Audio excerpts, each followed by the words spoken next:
I'm picking this picture from the little video that I've made to go with James's magnificent talk to us with the shadows. It's quite creepy, really. I mean, you know, we've all even seen that film and you know what it is, but in reality that is quite creepy because that thing is a leech. It needs you to feed for. So that's why I picked that. Yet again, I think this is the longest one I've done for James. It took me quite a long time, James, to make this video. But I am happy, and I hope that James is happy because he seems quite happy with my videos to his talks. And of course, James, if you do watch this, you can take any of these videos and put them on your channel if you want. Yeah, because you're in them. And yet again, like I say, we have an ongoing conversation, and then James sends me one of these masterpieces. I do quite like today's one. I think today's was one of the best ones that James has. I'm not saying the others are bad, James. The others are very, very good. You know, I told you what I thought about you, and we had to change that. I'm not one of those, so we already know. Well, to me, you're very wise and everything, but I think today's was a really good. This one was a really good one. I really, even though it took me a long time, James, I like the end result of you and me making this video for everybody to hear. Yes, and what should I do now? I should say, watch this video and leave your comments afterwards. Thanks very much, James. Here we go. The easiest way to understand this reality is to look at patterns. Firstly, you have a world that is based on a business model in that there is planned obsolescence in products because you don't want to create something that once bought or once purchased, you haven't got a customer coming back for more. So you have to find ways to entice those customers back. Now, it's very easy with computer games and things or devices. You have upgrades, you have apps, all manner of ways of getting people to come back. And obviously, when you consider the first mobile phones were analog, they had a little aerial thing built in, and very soon became obsolete with the changeover from analog to digital. So that's just one example of that. Obviously you have games and things where you buy the console but then you've got to buy the games or download them. And the pattern repeats over and over again with this.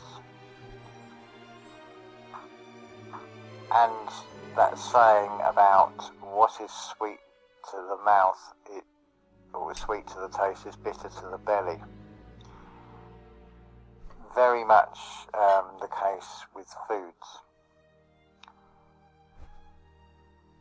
This is the sort of Roman eat, drink and be merry, keep people, offer them something so they just have a full belly and then not want to move and just go along with whatever's suggested.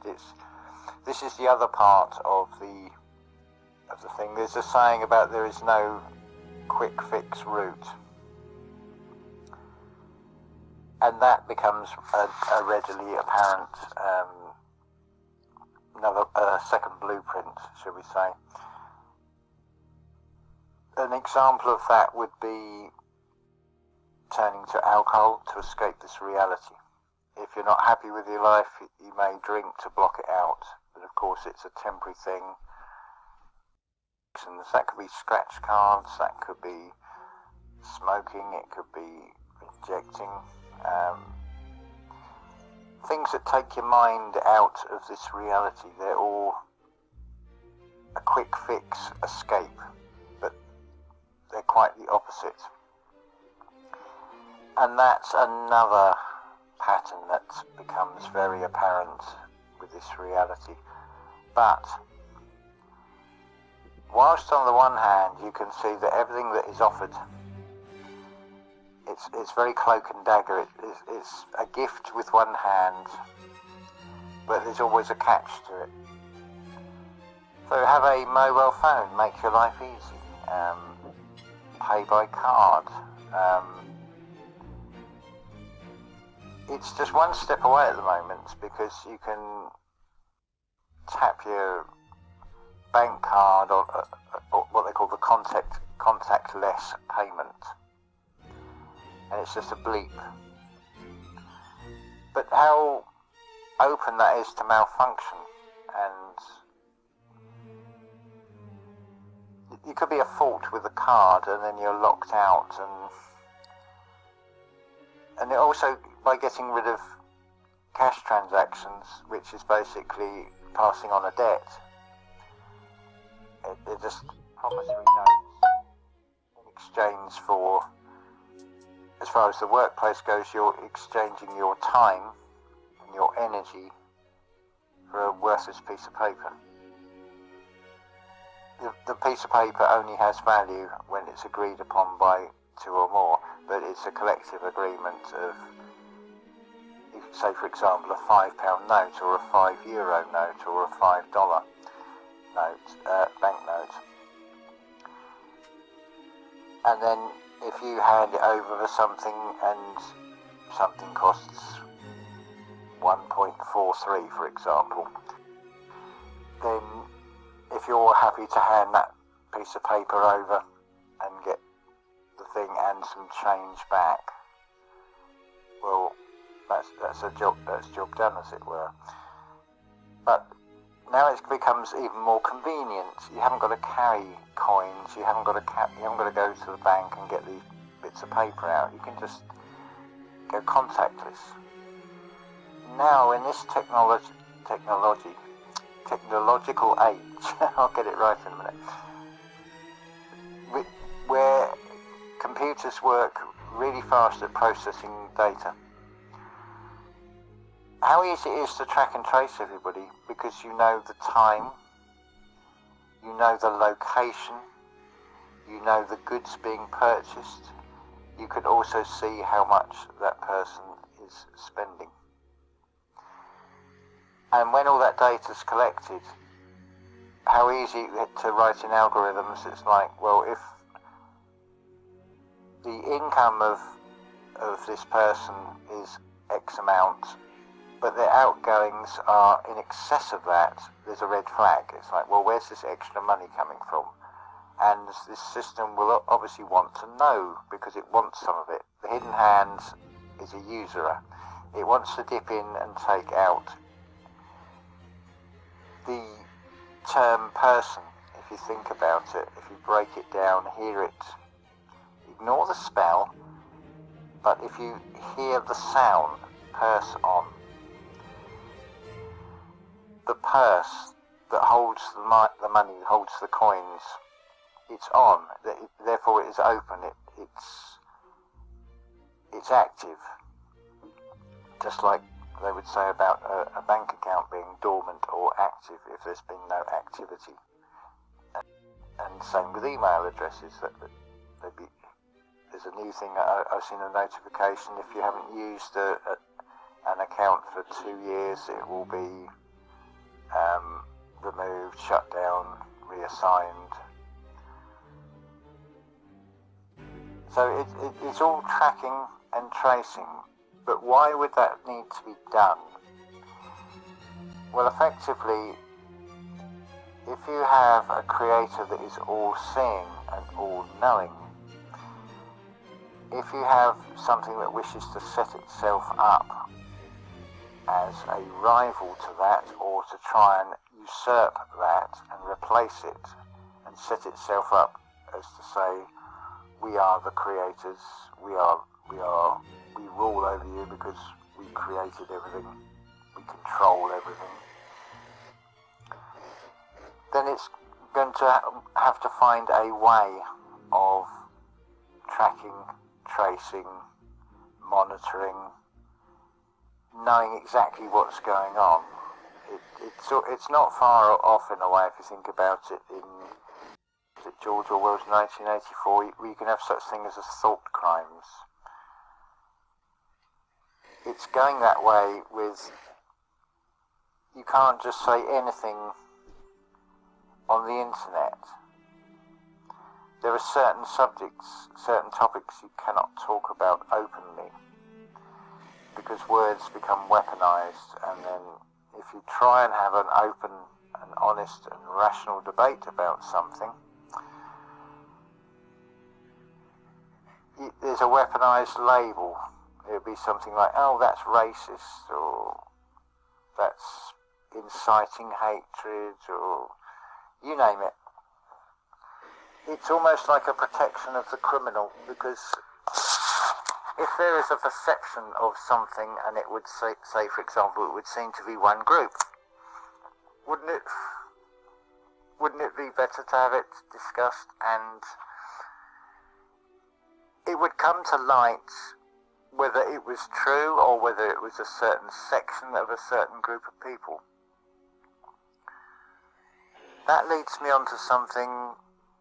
I was listening to Robert Phoenix with Dr. Longo on Old World Florida Channel, and I have to mention the first Dracula film, Nosferatu. It's a silent film. I'm pretty certain you can still find it on YouTube quite easily. Now, I remember watching this. It was when you're about 14 or 15 and you've got a new television station called Channel 4 that starts up. That's like 3-4 steps beyond anything that BBC Two did, because before that you had 3 stations. You had BBC One, BBC Two, and ITV. And BBC Two would do the sort of, in some ways, should we say, the more interesting programmes. Now Channel 4 has come along and taken it a step further, and there were some very interesting things. The Music Channel's CGI host Max Headroom, there's a series, it's a private investigator who's looking into, would you believe, creating something that's half computer, half human. It's very in the sort of line of the predictive programming. I think it may well have been called Max Headroom. It's a long time since I've watched this. I have watched it subsequent in more recent years, but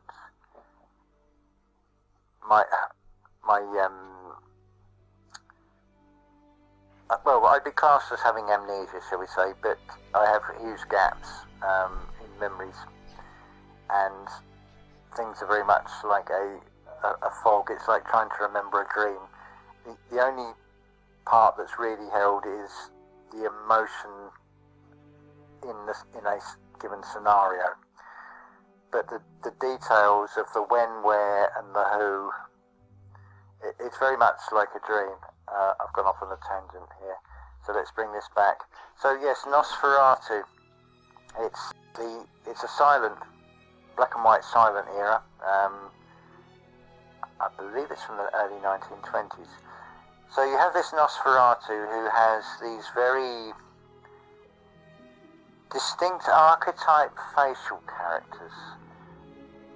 For those of you that remember the satire comedy with the latex rubber puppets called Spitting Image, there was a Labour MP called Gerald Kaufman who would come on in the scene, and he'd got this very slimy sort of greenish sort of look about him, and he'd go whisper, whisper, whisper. The same group that this archetype of Nosferatu represents, and Nosferatu is basically a vampire. It's a bloodsucker. It's a parasite, basically, and it does, the implication from that, it does seem to represent something. Now, to me, it's very much a Mandela effect. I'd completely forgotten all about this until it was mentioned on this discussion between Dr. Longo and Robert Phoenix on Old Bowl, Florida. Now, I remember looking at this film, or seeing this film, probably about the age of 15 on Channel 4, probably late at night. They did all the Boris Karloff Frankensteins as well, and Vincent Price films, Theatre of Blood. I distinctly remember that. I'm just trying to remember that. Yes, so Nosferatu, when I saw that film at that age, hand on heart, I am 100% certain that what I saw was this pendant around Nosferatu's neck, which was basically a six-pointed star. Now, in more recent years, I know I have tried to, I've been all the way through the film to look for the scenes that, and of course it's not there anymore. But I can clearly remember that, and combined with the facial features, oh actually, and this has just come back into the mind. Excuse me. The shadows that are cast on the walls in this film of this Nosferatu as he's appearing.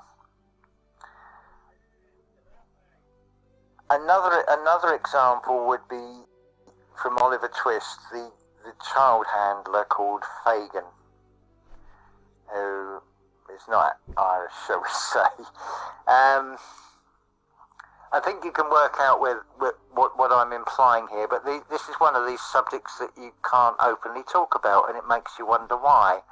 But then when you start looking round, and you don't have to do a lot of digging, and then you do find this particular group that on one hand will claim to be a nation, on another hand they will claim to be a religion, and the next thing they're claiming to be a race, a distinct race, that set itself apart from everything else and proclaimed itself to be God's chosen, which implies a sort of mindset of we're holier than thou and you can never be one of us. You can almost see the same thing repeated in such things as golf clubs with exclusive memberships, where it's like, where you can join, you can pay to join, but you're never going to be part of that inner circle. But you might do very nicely out of it.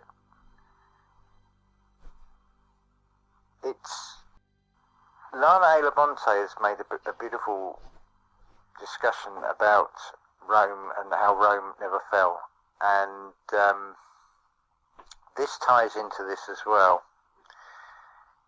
If you see the little prayer hats that the Vatican priests wear in their costume, and how that, and it's also pointed to about the fish hat as being Babylonian. These things, there's no accident, no coincidence with any of these things. So Lana was talking about there were two sides, and the wrong side won because they had more resources.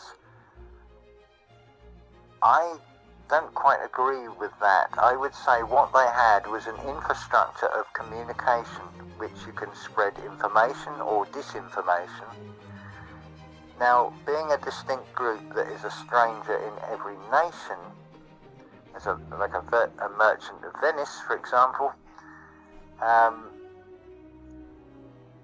you're also running the trade routes.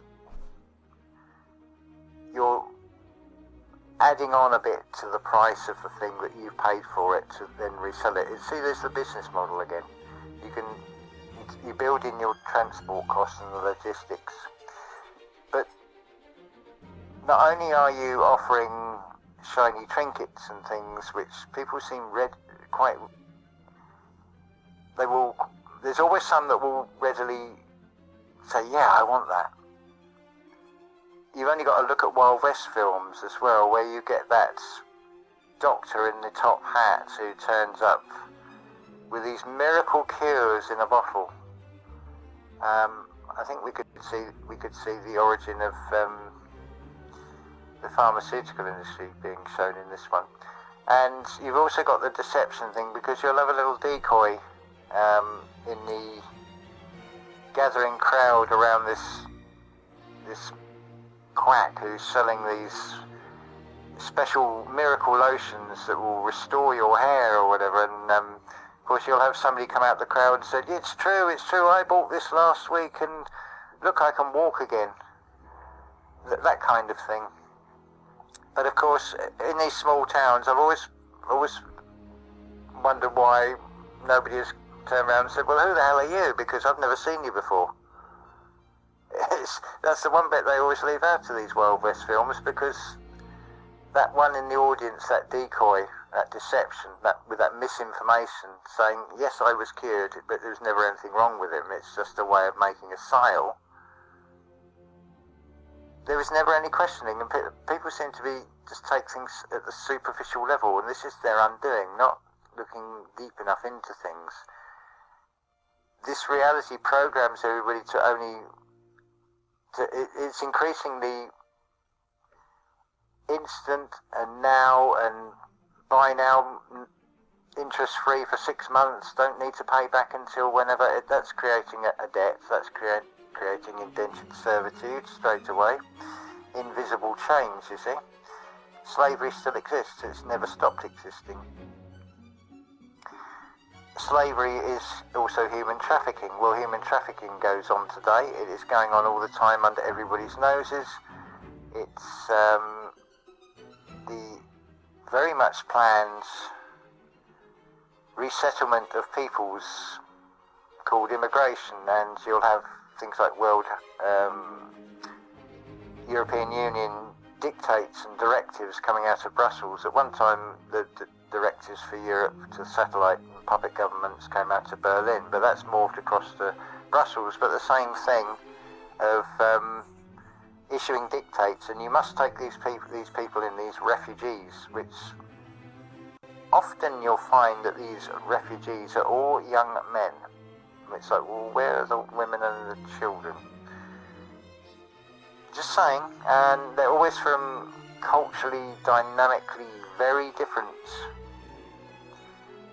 places. It's never an immigration for a country with a similar culture and background, you'll notice. It's almost like the system wants to create more and more division, which it does. There's this huge cake called Babel, a Tower of Babel. To make this cake, what you do, you get 3 ingredients. You get fear, ignorance, and superstition. You add in a few spices like divide and conquer, and then you create many tiers. Many, many tiers. And of course, you end up with basically a pyramid shape, because you'll have very little at the top and an awful lot at the bottom, and that's the business model. When it talks about Egypt in the Bible, let's just break the word Egypt down as to what it really is. Bearing in mind that the Bible is it's all metaphor and parable. Egypt, the E is energy. The T is the I, the capital I at its highest level. That's our higher self. Now, between the energy and your higher self, there is a thing in the middle, GYP, G-Y-P, which means to steal or theft. Egypt is anything external of you, and you've only got to look round at the infrastructure of all businesses, all clubs, all societies, governments, religious institutions, and any kind of entity, any non-living thing that is referred to as the, like the government, the church, the religion, all these kind of things, non-living entities basically. And they all work on this pyramid system where, like with the Catholic Church, you've got the pontiff, the Pope at the top, and then you've got your, the archdeacons and deacons and canons and I don't know the terminology. They're all income bents. There's no accident with these words. I mean, I'm not particularly picking on that one relight of the jinn, that religion, because all religions have an element of truth with an awful lot more deception. That's how things work. That's how you sell things. You have something that looks good, that is tempting. Same with food. We're determined by taste on what we eat. The things that are actually the worst for you always taste the best. Deep fried things, basically. Salty stuff, greasy, many things with artificial flavourings and colourings and things, but they always taste so good. But that's by design, of course. But what is sweet to the taste is bitter to the belly. It's finding that fine line with all these things. It's using discernment. Now, you all know what CERN is. It's meant to be circular. It most likely does put out some sort of frequency that causes a concern and causes many concerns. It would seem to be some sort of frequency impulse weapon aimed at the mental state. It would not surprise me, because if you think about television, it's broadcast, radio is broadcast, and it's through the air. Even if you were to go with the idea of satellites and satellite dishes, there is no physical connection. It's something that is passing unseen, that the five senses can't readily detect, but it's there. As I speak this, there is no physical connection. I'm creating a disturbance in the ether, a vibration, which is being stored as a data and then running somewhere else down through wires at some point, and then it's coming out somewhere else as a modulation, which is then decoded, which then the human ears will pick up on that vibration and decode them in the mind as words. So in a way you could say we are all babbling, but it's got this huge intermediate thing that can encode it and then decode it again at the other end. But ultimately that decoding goes on inside us. Well, I could go on so many tangents with this one now. I just noticed we're up to 26 minutes. So the layers of the onion, it's often an expression used in truth-seeking, getting through the outer layers and getting closer and closer to the truth. Not really. That's just shining a light on the illusory power structure that we have been deceived into accepting and going along with, being complacent and complicit to. We are all guilty of this in some form or another. There are some that are willfully ignorant who would refuse this because it sets up this uncomfortable thing. This is what Lana Labonte talks about. Initially you feel angry at them. Those that have offered these scripts and said you have to do this and you have to do that, it's by coercion, it's by manipulation, and you have this mentality of, Well, it's always been that way. So that's why we do it that way. You can see this played out in the Disney Pixar Bugs Life. That is a very good analogy to what is this way this world is run, if you think about what those grasshoppers represent and what the ants represent. That saying in that film, it's no. Ants pick the food, ants keep the food. Not ants pick the food, grasshoppers take the food. That's like the hidden hand. That's like getting all the participant ants, all the occupant ants, all the descent ants, which you ensnare within shore ants.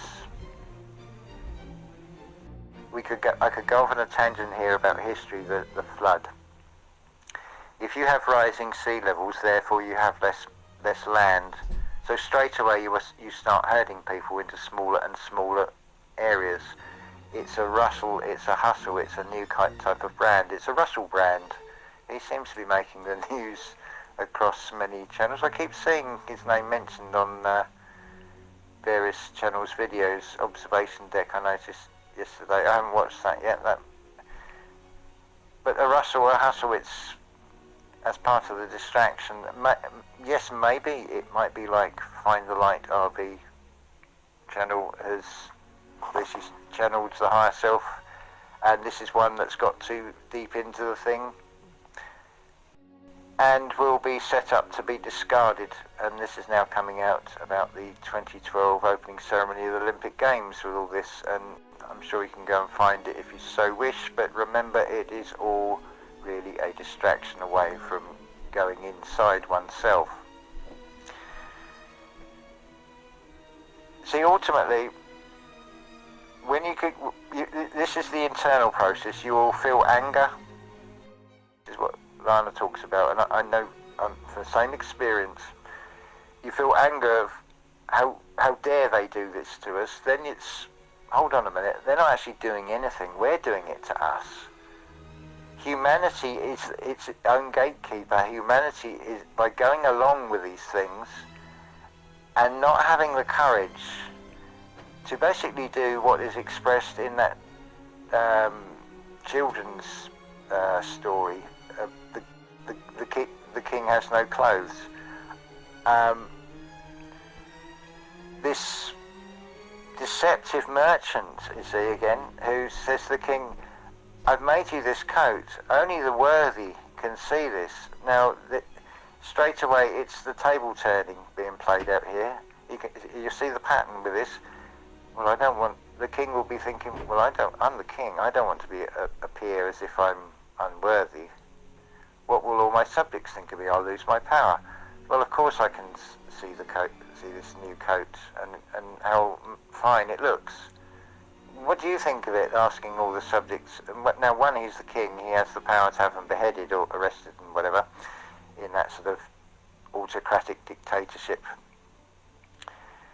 So, of course, they're all going to go along with it, and hence you've just got the boy who said, he's naked.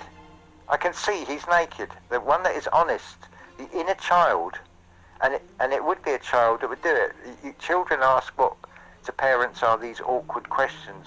Why's that man got no hair and things like that, or why's that woman got no hair? And it's like, oh shit, she said chemotherapy, and now I feel embarrassed. And that sets up that really awkward thing. But children will just ask questions in innocence. We are discouraged from acknowledging our inner child that actually is our best guide. Many of you that listen to a channel like this will have heard the expression about go within, you already know the answers inside yourself. Well, that is a perfect analogy. The inner child, if you can take yourself back, it's about remembering. You don't have to remember every detail, but remembering as opposed to being dismembered. You're putting yourself back together, you're rebuilding yourself, you're breaking pattern with the old generational sins of man, is the expression for it. it's not about blaming your parents, it's not about blaming your grandparents or their parents or the parents before them, and you just keep going back and back and back, and it's like, well, whose fault is it? While you're going along with it, especially once you recognise it as well, if you're just still going to go along with it, although you can see that, well, this is how humanity has been played, then you're the one that is guilty. You have to, therefore must take responsibility, because you're knowingly now going along. Fair enough when you don't know, because it is a big thing to see how vast this whole system is, that affects every moment of every day of our life, and it starts before the umbilical cord is even cut. Before you come into this world and find yourself in a physical body, which you need to operate in this realm of materialism. You need a material body, but there comes to a point where you're separate from it. It's known as death, which is only a separation of spirit from matter, because the matter is part of this material realm, so it has to remain here, which is why it is called remains, because it can't go anywhere else. If you look up at the sky, especially at night, and stories about those little lights, some of those things are fantastical gazillion, billion light years, and it would take you many, many lifetimes to even get there, and all this thing. It could just be that they're all just different sizes, and they're no further apart than each other. But consider also, when you look up at that night sky, what about between those stars? How would you see those stars if there wasn't that darkness? Now, this is also hopefully a clue as to what we are in, this realm. It's one of contrast and one of duality. It is very much a realm of this reflection. Again, in spirituality, we talk about reflect upon, and be the reflection, be the light in the world. Reflect upon things that are presented to you, because they are all reflections, they are all lessons to learn from. It's like, why does this keep happening to me? You attract where you're at. If you feel the world is against you, that is the energy you will attract, and that is the outcome you will attract towards yourself. We are all masters at attracting, manifesting the very thing that we fear most. Because we focus attention to it, we give energy to it. It's far better to be neutral and just observe.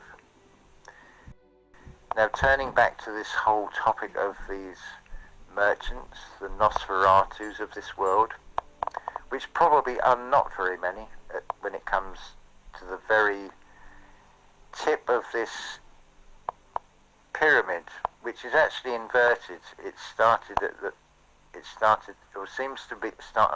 something from the underworld, shall we say.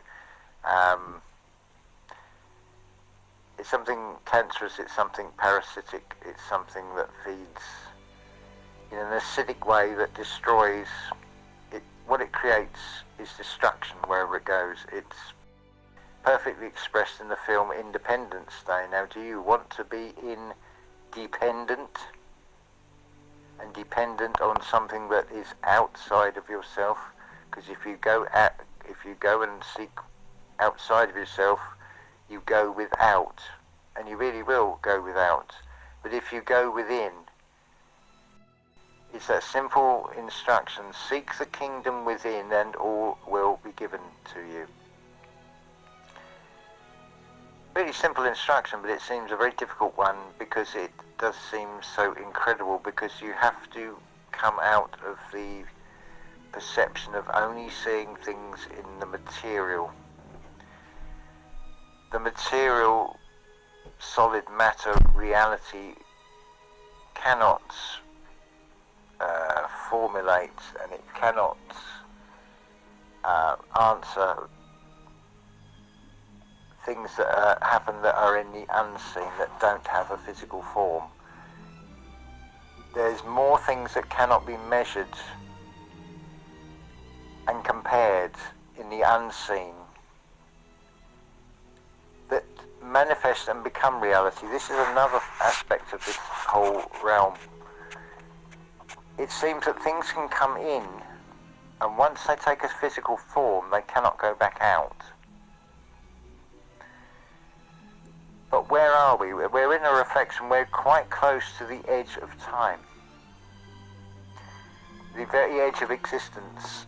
This material realm is pretty much as solid and as dense as it's going to get. Really, you can't go much more solid than if you go down to the rock kingdom, which only has a physical body, but it still has an energy, it still has a life force. But when you go within, that's actually the portal. Now, the universe is you in verse. It's far greater on the inside than the outside. In the long-running science fiction series Doctor Who, you have that blue police box with the initials, it's called TARDIS, Time and Relative Dimension in Space. That's us. It's blue because it's representing divine feminine. The only policing that needs to be done is policing yourself. But of course, this reality is such that things have stepped up a notch in the mentality stakes, that you're no longer capable of deciding for yourself what is hate speech and what is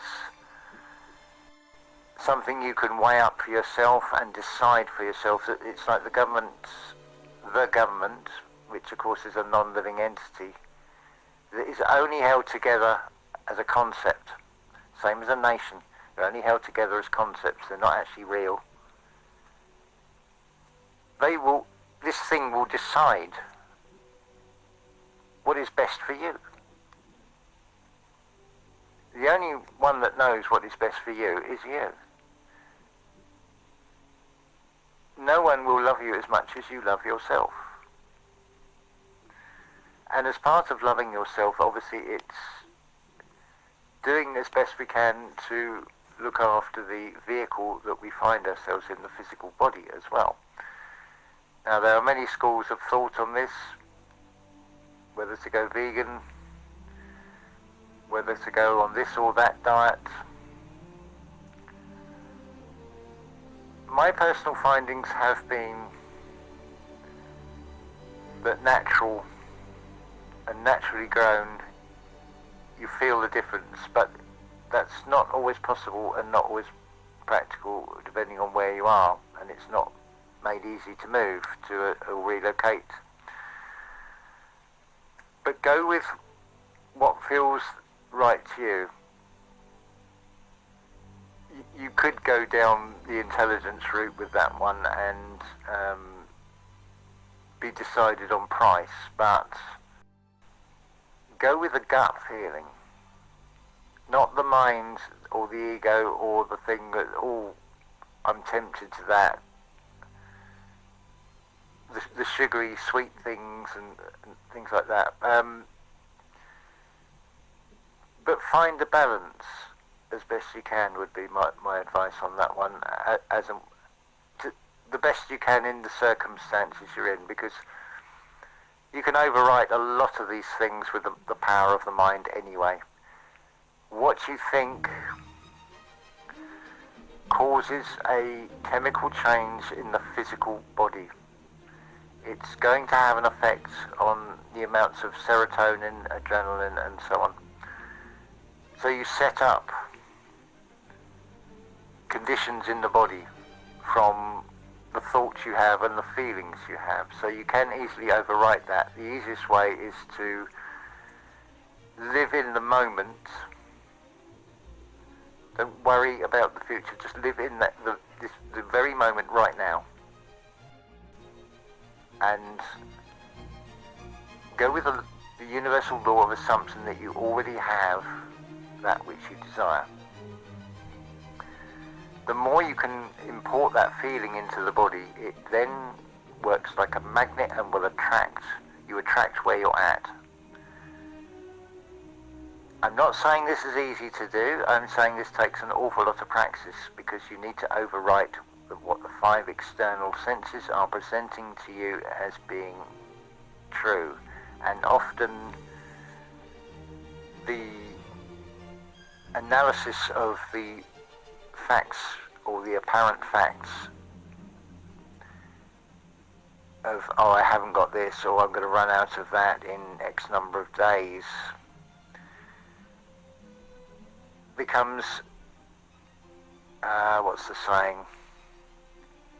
false evidence appearing real, fear.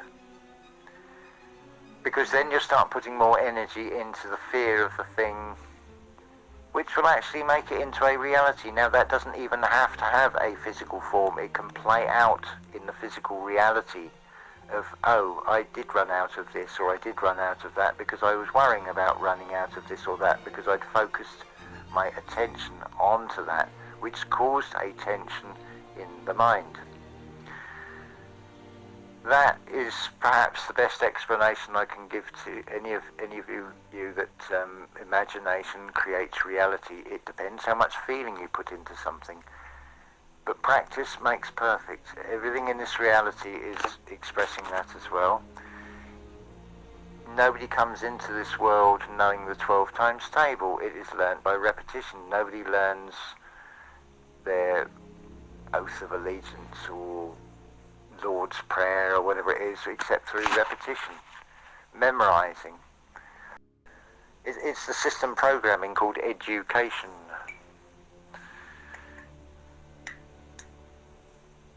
That's how the whole thing sort of operates. But you can also see in that this non-living entity, this system, and this hidden hand that is presenting these and offering these scripts, could be buy now, pay in 6 months type of thing, or a promise of this for tomorrow, but pay this much in a week, and in X number of years you'll have this nest egg and you can retire, and it will make all this interest, it will be invested in stocks and shares. It's all promises that may or may not happen, and personally I would not trust any of it. I wouldn't even trust the lottery as being genuine. Why do I say that? Because there's such thing as facial recognition, there are cameras everywhere. Where can you buy a lottery ticket where you're not going to be seen on camera? And you may even make it easy for the system and pay by card. And then they definitely know what you're purchasing. And it'll all be logged and tracked and traced, and know what numbers you've picked and what lottery ticket you've got.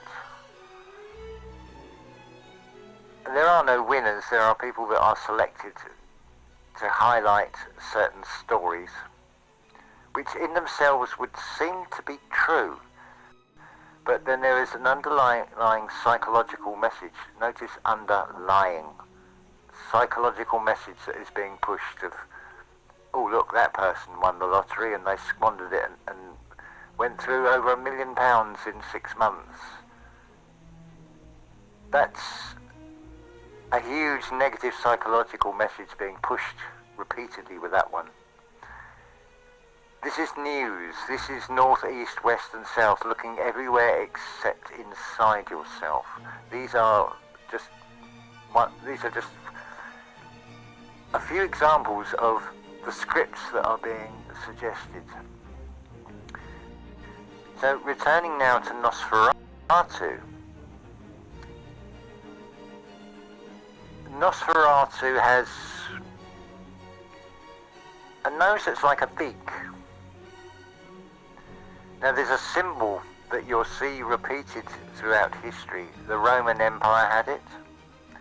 The Third Reich used it. the United States of America Corporation uses it. I refer to the eagle. Now think about what an eagle does. It's a bird of prey. It's looking for something to prey upon.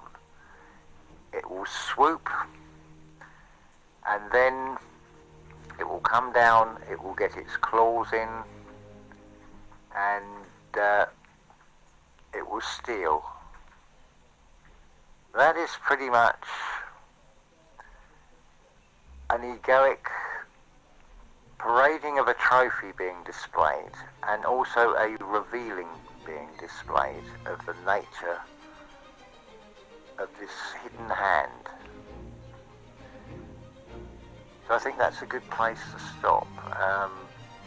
There's quite a lot there to weigh up and consider. Now I can't really mention the name of the group, but I think most of you could work out from what has been said. Now, what does an eagle do? It comes down and grabs and gets its claws in. You could say it seizes. Hence, you have tsar, T-S-A-R, you have C-Z-A-R, Khazar, you have Caesar, and of course you have Khazarians. You may want to look into the official narrative on those. Disregard about dates or anything, you just look at what religion was adopted. Consider also things like the Bolshevik Revolution, and the area that was affected by that is a very similar sort of part of the world. I think that's a really good place to stop.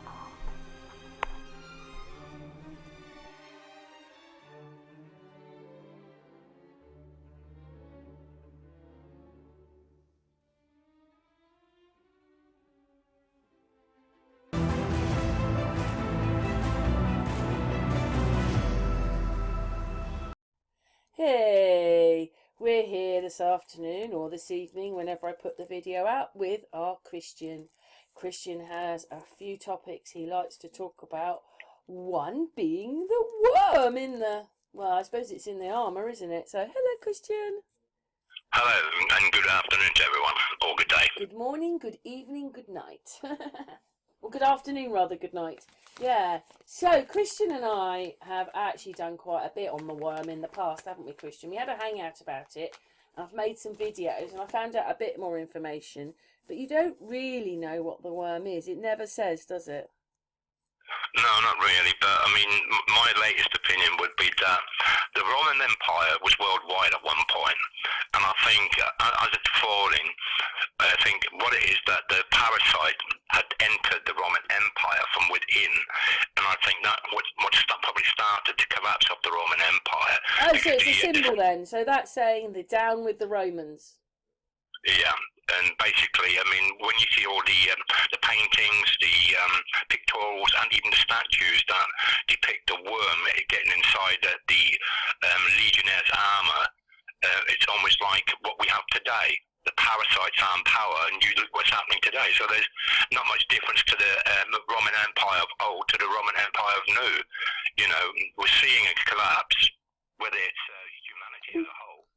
You know, but it's all more or less connected, isn't it? I just don't quite understand the worm. I mean, it's in stories. That's how we saw it, because it was on the hill, wasn't it? Do you remember? And it was about a snake. Was it a snake wrapping itself around the hill? But in there was these things. Yeah. Or are you depicting that once they've killed a Roman, chopped their head off, they stick a worm in there to say, that's it, he's a Roman? Yeah, It's a bit of a weird way of doing it, considering we now know that we're far more advanced than they're telling us. Like, we were making a bit of a joke, weren't we, that we said that Henry VIII was probably riding around in a car, or equivalent to a car, whatever they had in those days, but... You know, I'll be with you in 4 hours. I'm coming on the balloon thing. You know, it was obviously different to their telling us. So, Yeah, I mean, when you see all the accommodated buildings of the older world, they've all more or less got what you call the fascists each side of the promenade of where the main desks are. So, you know, it's just like the old Roman Empire. You know, all these older buildings are run by government and institutions. You know, there is no difference. You know, and you just put things together that it's like, is it the same bloodlines that have followed it down throughout the ages? You know, and you make the connection that what's going on today is like the old dragon has raised its head again, you know. Yeah, but sometimes they draw it a bit like a dragon, don't they? Yeah, this is it, you know. And I've got one here. I'm just taking my thing across. I mean, it is a little bit of a drawing, but there at the bottom there in the picture, there, look, it's like a dragon. That is still called the worm. Let's have a look. Let's just see what it says. Fictional descriptions of, but that one's is a dragon. yeah, because it's where it starts off. It starts off as a worm, you know. It's just like the Well, that one butterfly. there, it says Renaissance statue. It's got someone standing behind the headless body of that person with the worm in their head. I know it's stone, but that's what they're showing. They're standing behind it. Yeah, and that's the symbology of the day, I suppose, because in them days they used a bit symbology a bit more within all their drawings, the pictorials and their paintings, you know. Hey, just 1 second, Christian. 1 second. We're just stopping this just for one moment. Hang on, I'm going to look something up. So basically, I looked up the spiritual meaning of a worm. There's a few there. It says strong emotions and keen insight. And it says, when you have an earthworm dream, it tells you that your breakthrough is close. So it's a symbol of breaking through. Yeah. Here you go. What does seeing a worm mean spiritually? Death and rebirth. Yeah. They're a sign of decay right, and transfer so, yeah. of energy to a new state or body. A new state or body. This meaning reflects that you could be living in insignificant and valueless life. Wow. Well, so, right, we've killed them. Stick a worm in because now they're on their transit to their new life. Wow. Kind of makes sense, though, doesn't it? You know, for what you just discovered under the meaning of the worm. So basically it fits together quite nicely, doesn't it? You know, kill the body and put a new bit of life into it. You know, the death and the rebirth. Wow. Yeah, let's go back to our worm picture. Hang on, Christian. Did you? Yeah, it looks like the person behind the headless person with the worm in is smiling. Wow. I don't know, it probably isn't. It's just its mask. But it's very strange. It's got two... It's holding two... You know those things where you hold up against you? You hold... What do you call it? It's a round thing, usually. To stop the arrows getting you. Those things. They hold them up. So there's two of those. Him behind and it's like he's shading himself from the worm and the person. Yeah. Protecting himself. Yeah. Ah, a worm's touched me. Well, yeah, God, imagine all the children that eat worms and all that. Oh my God. This is what they want us to do these days, isn't it? So we're not far away from the Roman Empire, are we? No. Or everything goes back to that sodding Roman Empire. Yeah. And the hand of tyranny, basically, isn't it? Because that's apparently how they're supposed to have ruled. That they ruled by the wars and the violence that they gave everyone. So we have to believe. So we're just asking them. We've been talking a few minutes. So you told us a bit of insight into this worm thing. But what's your real thoughts then, Christian? Well, like I said, I mean, the art of war, the best art of war is to overthrow a society or a country from within, you know, and that's what was one of my latest beliefs, that the Roman Empire was hijacked from within. We know it fell to the Visigoths and the Goths. Do you think they're saying that a certain emperor was a worm?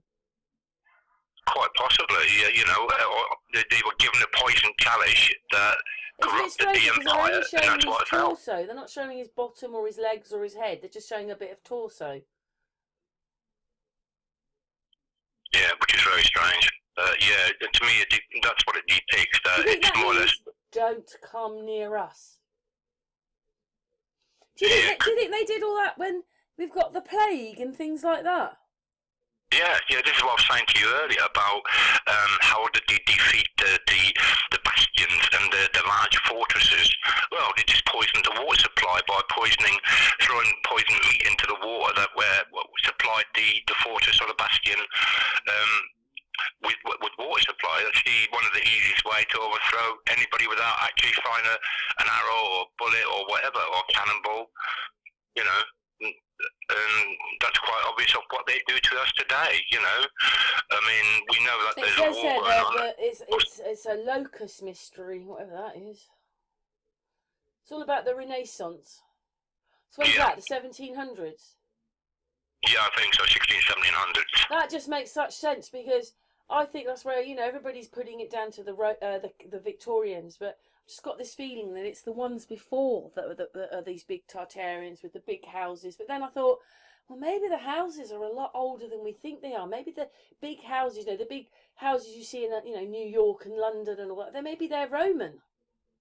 Well, this is one of my thoughts. I mean, there's so many of these mansions that have been left to rot or just abandoned, and they are beautiful buildings, you know, and you think, why? But yeah, you're right. In some cases, they're that's it. The Lambton worm looks like a dragon. That's the one. It's the Lambton worm, because I can just see a picture of it over here. Wikipedia. Yeah, and that goes back way back, doesn't it? The Lambton worm goes way back, probably to the time of the Vikings, I think, or even maybe just before. You know, the Norsemen, the Viking conquistors, when they were doing all the raiding in the early centuries. Well, we've only got a little bit of it, and it is something we still don't know what it is. Maybe people can leave their comments to what they think the worm is, what it's all about. It's been one of your little babies, hasn't it? You just want to find information about it, but you haven't managed to find that much, have you? Well, no. If you take in consideration with what's gone on in recent times, where, you know, with the jibs and what they're pumping into people, it's like they're pumping worms into people today. You know, something that shouldn't be in your body. So there doesn't seem to be much difference between then and now. You know, it's in comparison, it's more or less the same sort of thing. You know, they're doing it by stealth. You know, first they did one thing, then they did another thing, then it became compulsory, you know. So it's the same thing. It's just history repeating itself by the looks of things. Yeah, do you think that's enough now? Because we've got this ongoing thing with what the worm is. Yeah. We don't quite know what it is, but it's a symbol of something.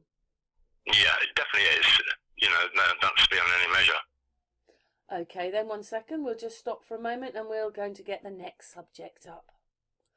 So you must have seen my video the other day about those beams of light coming up. I mean, I find some of them a bit weird that they're all over housing estates. I'm going to show you one more. Here we go. So there's another picture of these beams. They're red and yellow, basically. That's microwave colour. But carry on, Christian. Yeah, these beams that are coming from these older buildings, they must have been activational points that were used for free energy in older times. Well, I haven't put my video up, but the other day I put the video out about this woman that saw the beam coming out of the church. It's not a light beam, it's quite a dark beam.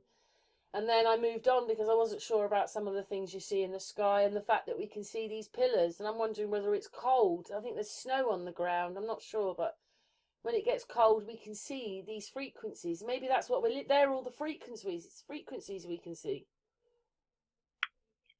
Yeah, I think it has something to do with the past. You know, that like I just said about the churches, or some of these bigger churches that were called cathodes, which we now call cathedrals. You know, they were active points that used free energy. You know, when you look at the decor on the spires, on all of them, it's just overbearing. It's too much. But these beams of light are just coming out of the ground, so it didn't need a building to do it. Yeah. But when you look at how it's all placed, how those beams go up, and then you think of HAARP and how they make those things, and they're in, and then if you've ever seen any pictures of HAARP working, it looks like that. Yeah, it's exactly the same type of beam, isn't it? When you look at the videos from Malaysia and Indonesia, where these two temples are still more or less active, you know, even the birds swirl around these beams, because there must be something of a healing quality to them for the birds to be getting so close to them and swirling around. Well, maybe you know, they feel the electricity, because we now know. I mean, that was just crazy when I learnt about birds. Birds will go and sit on electrical things and they need to sit because they need to, like, they can only fly for so long. It's not just flying. They need something from the air and from the structures. It regenerates them, and that's why a bird doesn't move sometimes. You know, like when it's doing, you know, you think, oh, that poor little bird, and it can't move because it's knackered. It's got no more energy. It needs to, what do you call it, charge up. And the birds are using electricity to do it. It's quite possible. And that's why they made aeroplanes, because a guy watched the birds. Yeah.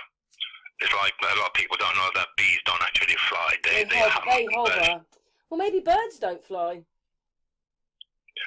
Whatever process it is, they definitely use the environment. It's something else they're doing, and we call it flying. I don't know. Yeah.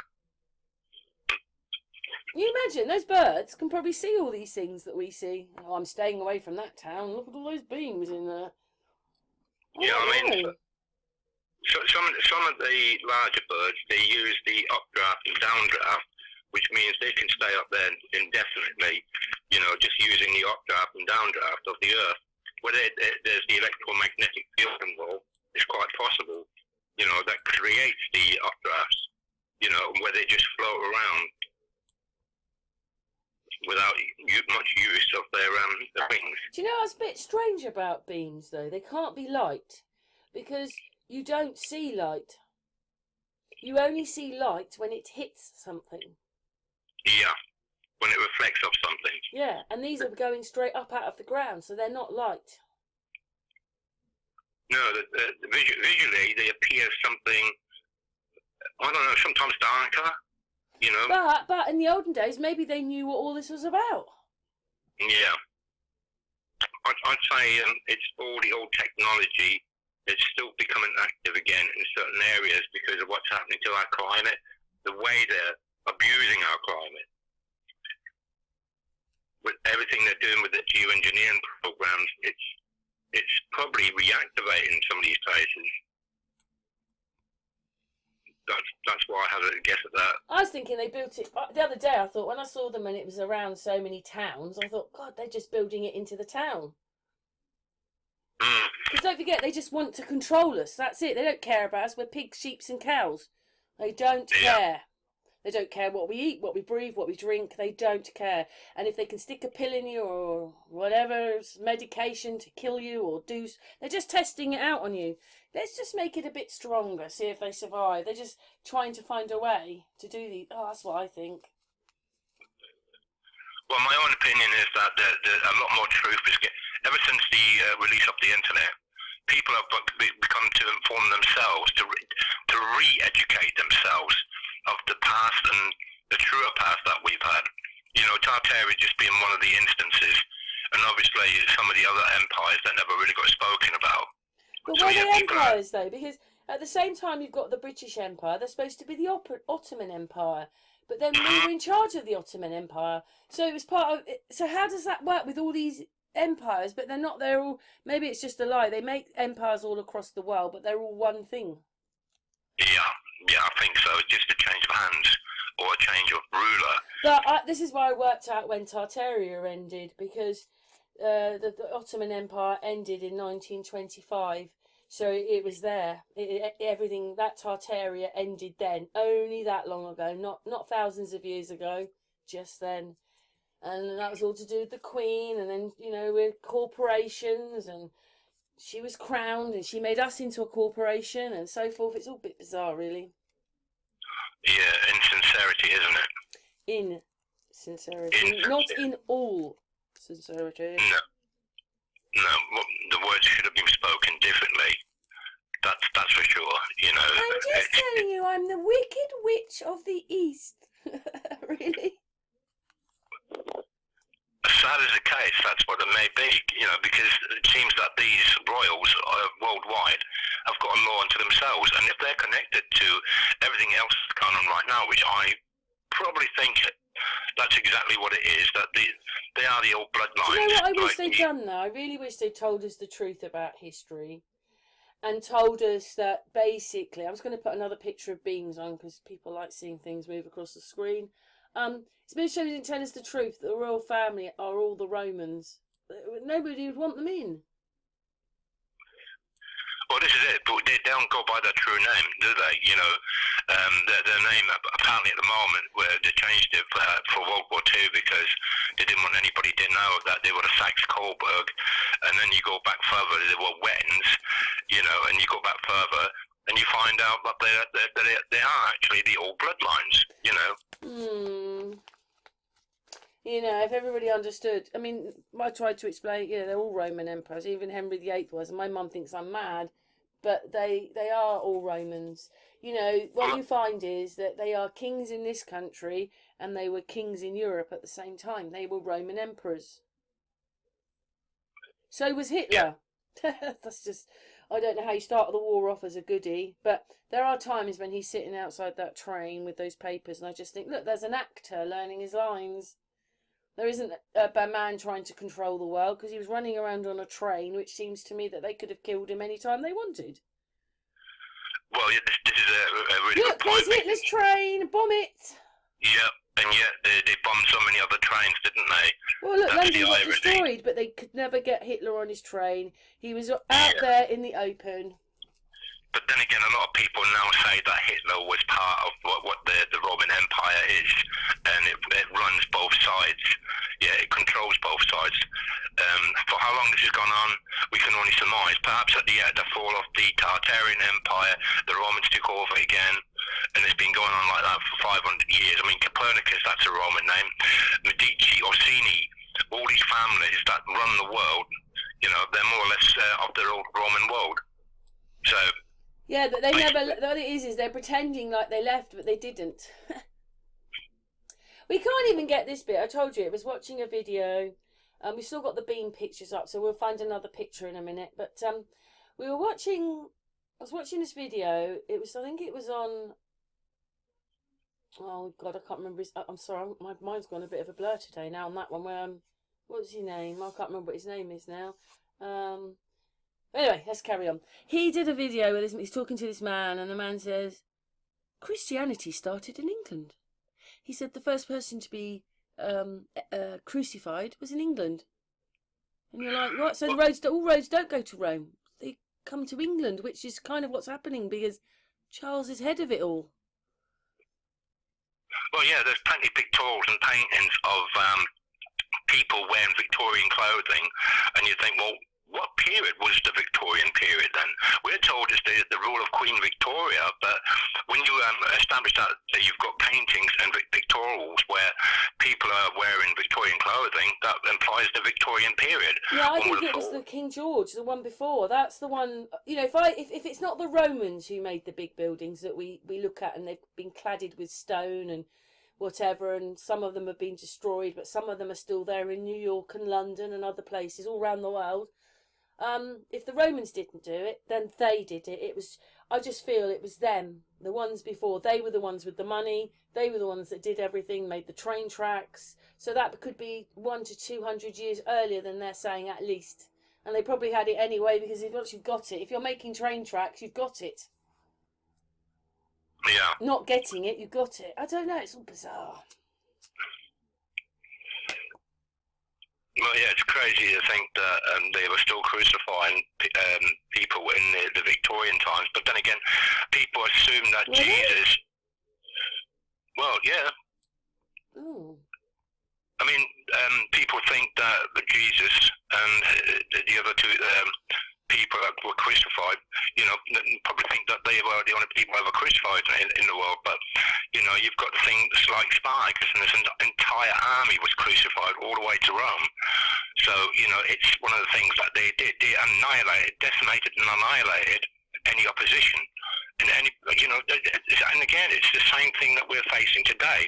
If you're not following the narrative and you're not compliant, you're not part of the game. Yeah, we're not allowed to be individuals, and we're not allowed to have a say. YouTube are doing that to us. They've got no right to do that. Yes, it is their platform. Yes, you know, people, you can earn money from them, and stuff like that. But they shouldn't be so into the Roman rule. What right have they got to? So the only thing that's right is what YouTube says. They're not. What I mean is, they should be non-biased. But they're not. They're biased. Well, what's been done here is like they're only allowing a one-way conversation.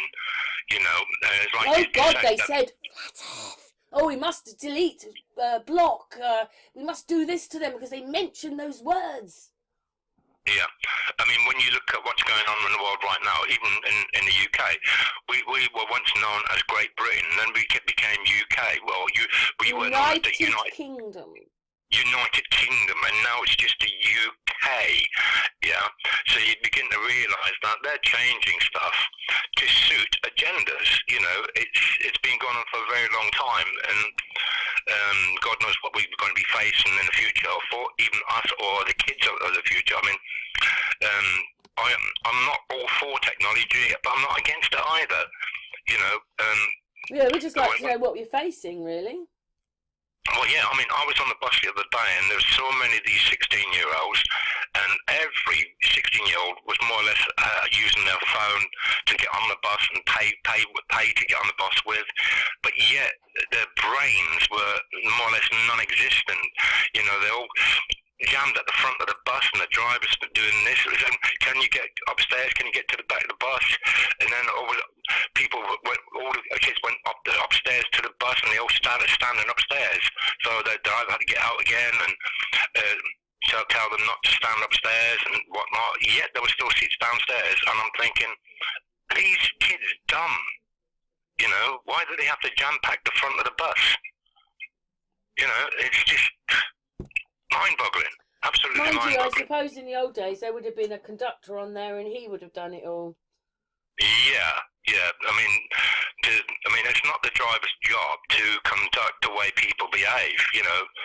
And because there were so many of these youngsters, I mean, more or less, the situation got out of control.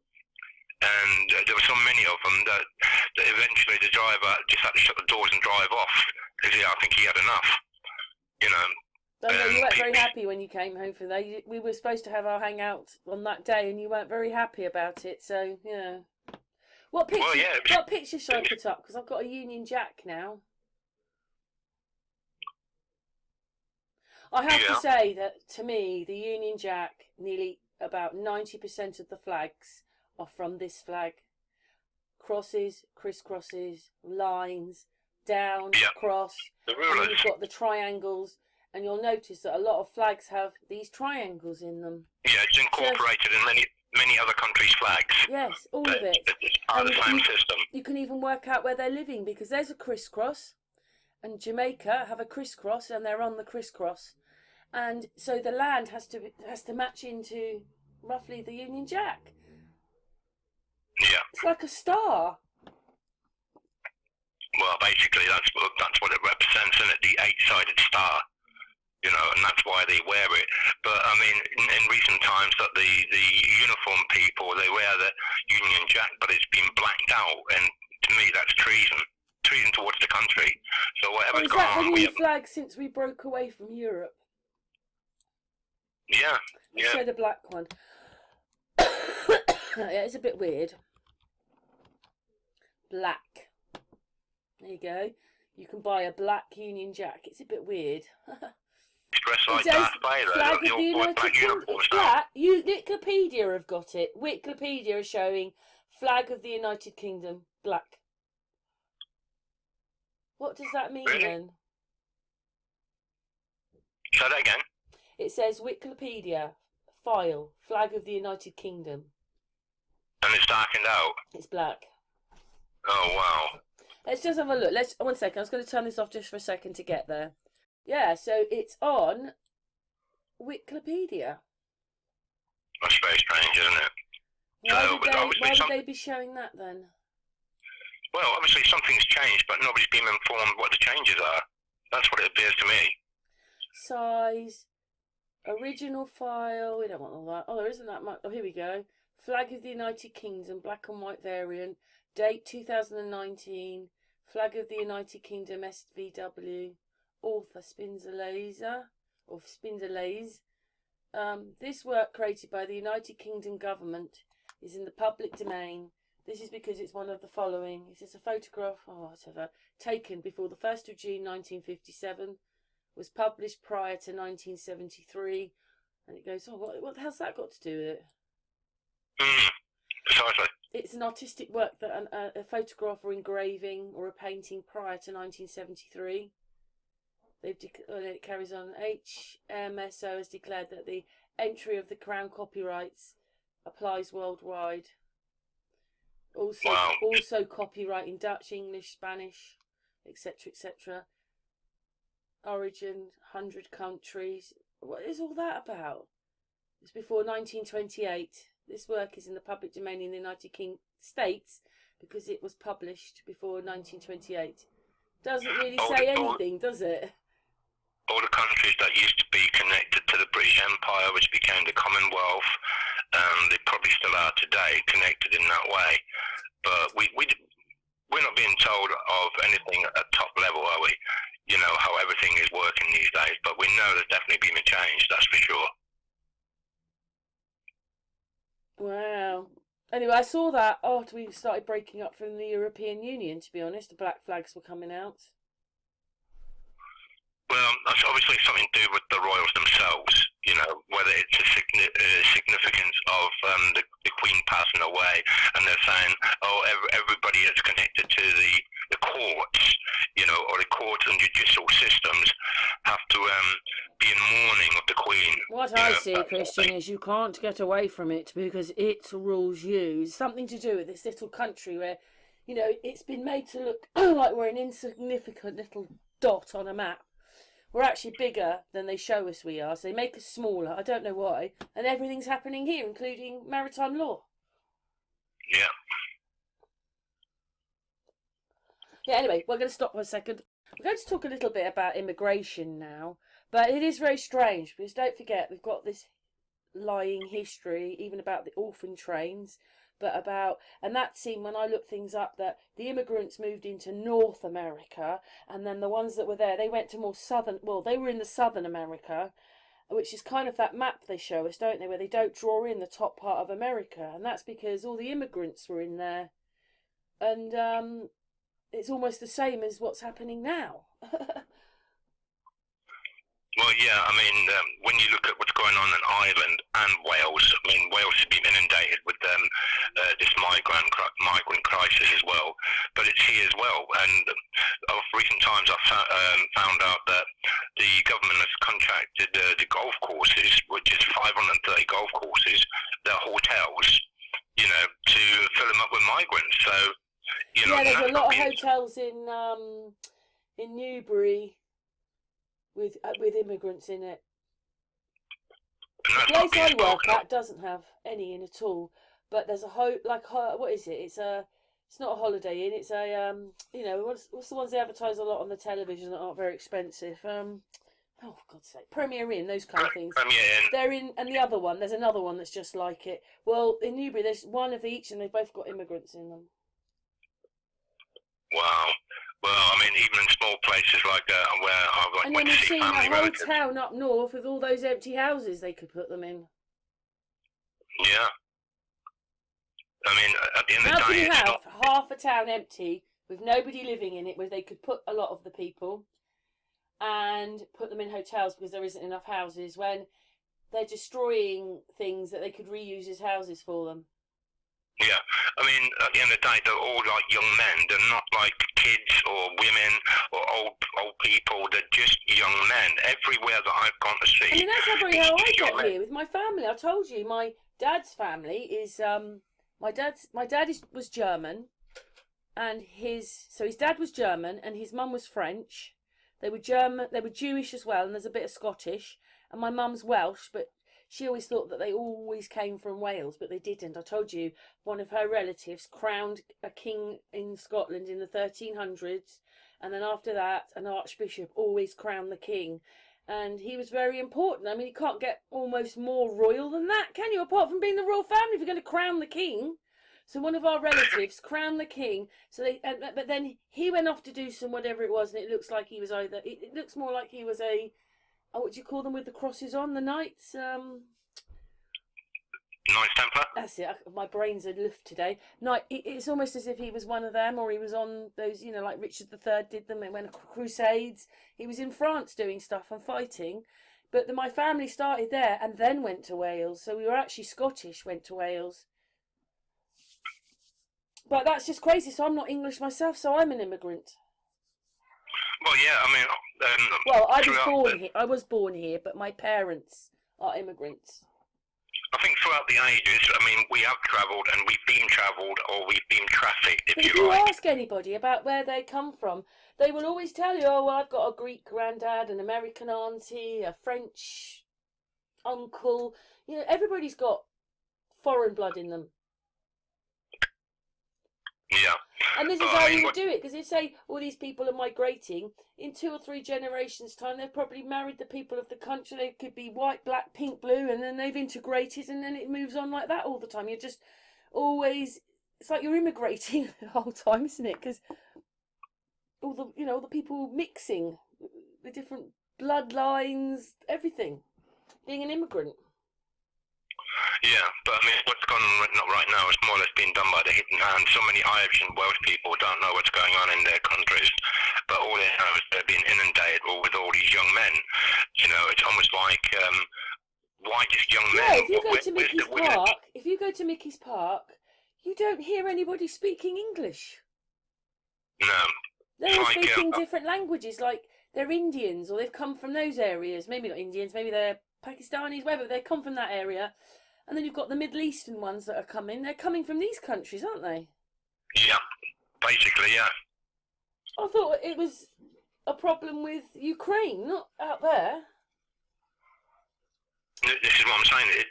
Whatever's going on is being done by the hidden hand, and it's not being done. But we know what it is, because that Katie person did it. Do you remember? I mean, I've seen it before as well, where they actually advertise on the internet. They say, come to England, you will get a house, education, this, that, whatever it is. And this is and money, and that's another. Because don't forget, they think that a lot of them come. They think, hey, I can send I can live off half the money, and send half the money home, and they'll be rich. Well, yeah, some of the ones that have turned up in Ireland, apparently they were being paid €80,000 just to go over there, and you think why? You know, and apparently they've had an influx of around about 2 million. So, and the Irish population is only 5 million. So you think, are they trying to breed the Irish out? You know, it's like an attack, if you like, on populations. And here, even well, I think that's always been happening, because, you know, with the potato famine, about 3/4 of Ireland moved to America. Yeah. How the hell does that happen? And then you think, even the whole story about that looks weird. So this fog came in, everything was fine, and the fog came in and stopped at a certain height, but it got the top of the crops. So the top of the crops died. And that's how they lost all their potatoes. Well, so they say, but... Yeah, that's so they say. Yeah, so they say, because we know that they lie. I think it had something to do with the redcoats and supplying the army for the European wars at the time. I'm almost, you know, I was talking to you just before we came on about the fact that Mark Boland was David Van Day. And it's like, what the hell is going on, everybody? Everybody is somebody else. You know, I've done Michael Fox. Oh, that really annoyed me, because he's Tom Cruise. He's Nicole Kidman's, what is he called? Keith Urban. He's Owen Wilson, and there'll be more of them. There's another one that looks just like him that didn't get the part for Back to the Future. It's amazing how many of them and that's look him like as well. So they refused. They said that actor didn't get it, and they gave it to Michael Fox. But the other actor is Michael Fox as well. Yeah. They're all versions of each other. It's amazing how many of them look like each other, how they resemble each other. You know, it's almost like they're too close to. They look like they're just a version of each other. It's almost as if, let's breed 50 clones who are almost identical, and they're going to be the actors, so they're going to get different names, but they're going to look alike. I don't see that happening either, but this is what I reckon. What it is I saw this video about a year ago where this guy was doing the news in America. He was just talking about it on a program, and he said, well, I went in and they filmed me for 10 minutes, and they had my mannerisms, my voice, everything. And then I said to Mickey, come on, Mickey, they just rent the face. They're renting the actor's face. It's all composite. They make everything before we see it. Nothing is live. You know, they say it's live. It isn't. It's all made for us weeks in advance, just like the film. That's why I say I'm not all for technology, but I'm not against it. And a lot of people are beginning to realise now that this 5G technology is not actually being used for us; it's being used with us and against us. Yeah, that's what I was wondering whether those beams were. We're living in it. Mm-hmm. But don't forget, they lie about everything. So God, I mean, sometimes I was thinking, well, if I think there's interterrestrials, not extraterrestrials, and if there is more land, maybe they're taking them from there or putting them there. There's got to be something like that, because when you look at the orphan Take trains a child, they would never know. Oh, you've come to this. You know, they won't know it's a new land and all that. A little child, will it? A baby. No, and this is where you get the resets and why there's so many mysteries in our histories. We're just in the Union Jack pod. There's obviously loads of us. There's loads of these things with us in it.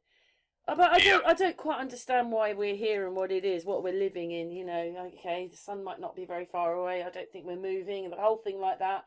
But you can only go so far up. I want to know what's around that, whatever the firmament. I want to know what's around that. We just don't know. We're no further on than we've been looking since 2016-17.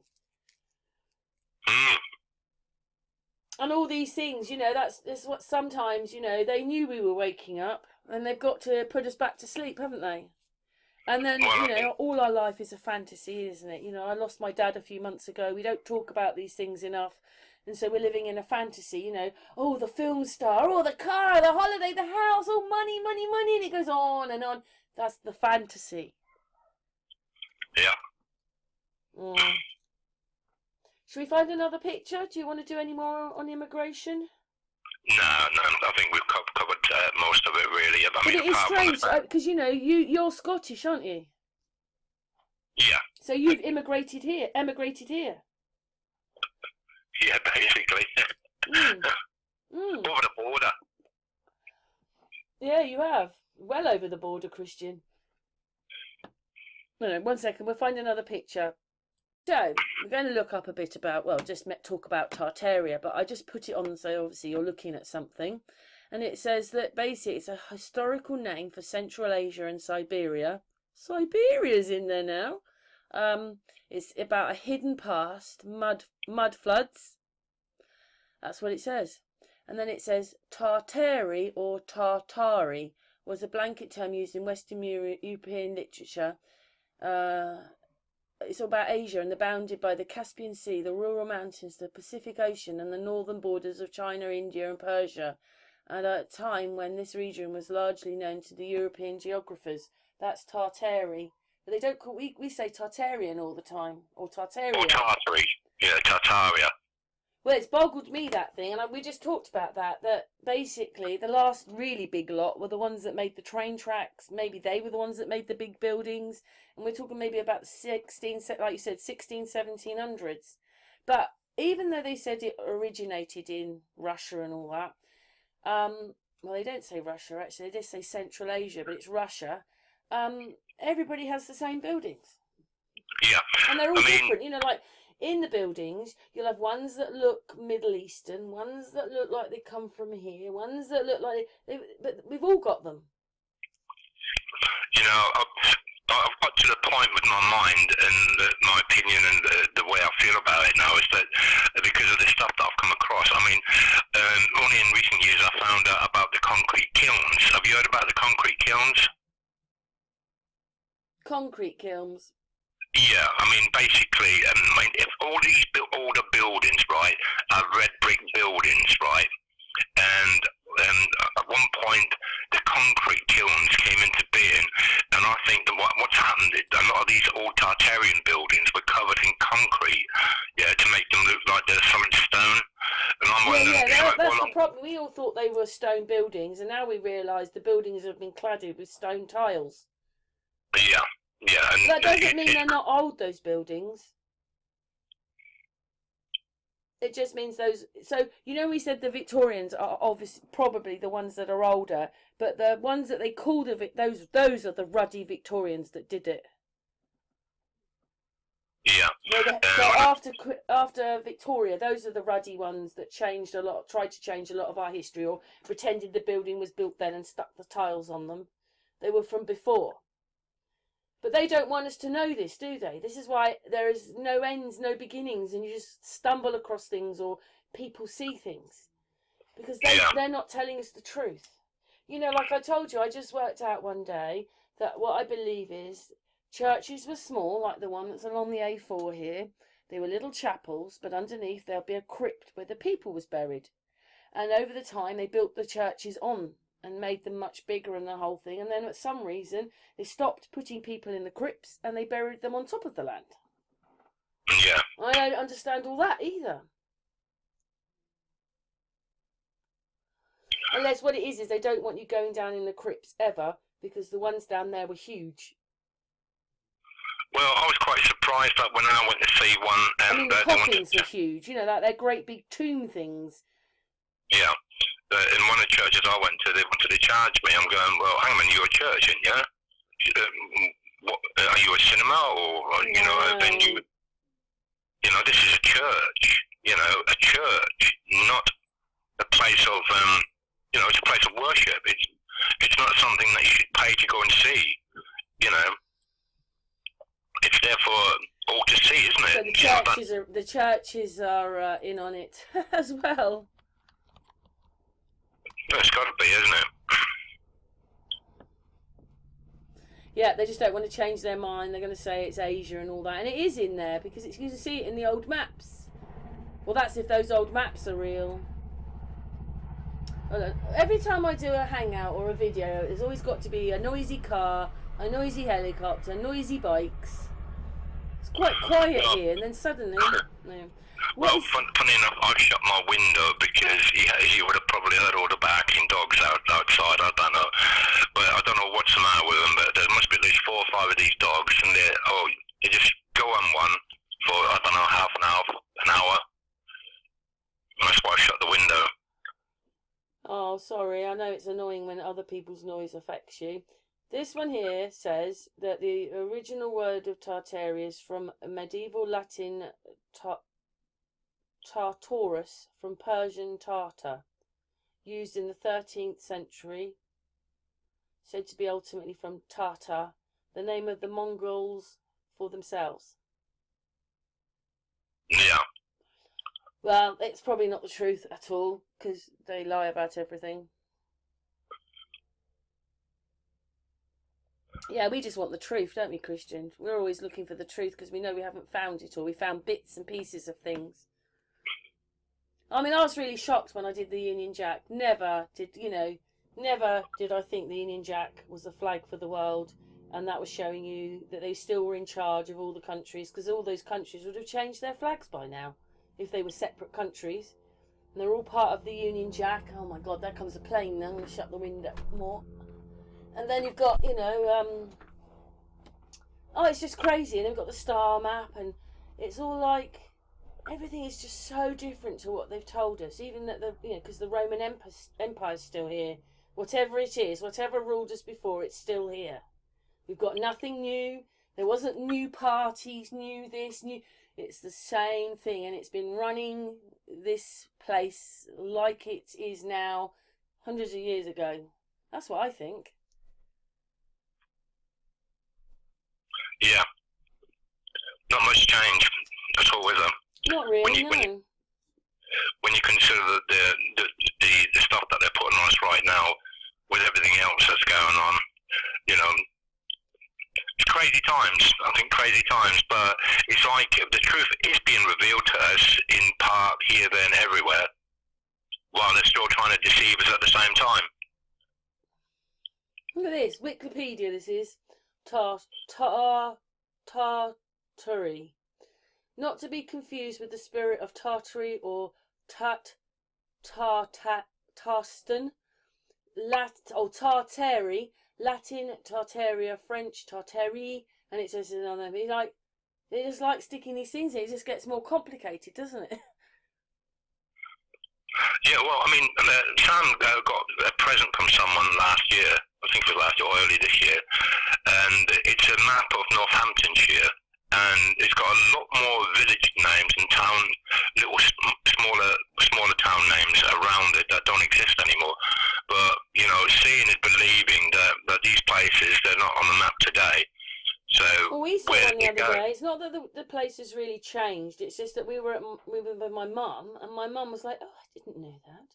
Eastbourne was called East of the Bourne, and it was like Eastbourne. They were separate words, and over time that word's come together, and it's become Eastbourne, east of that bourne. It's land.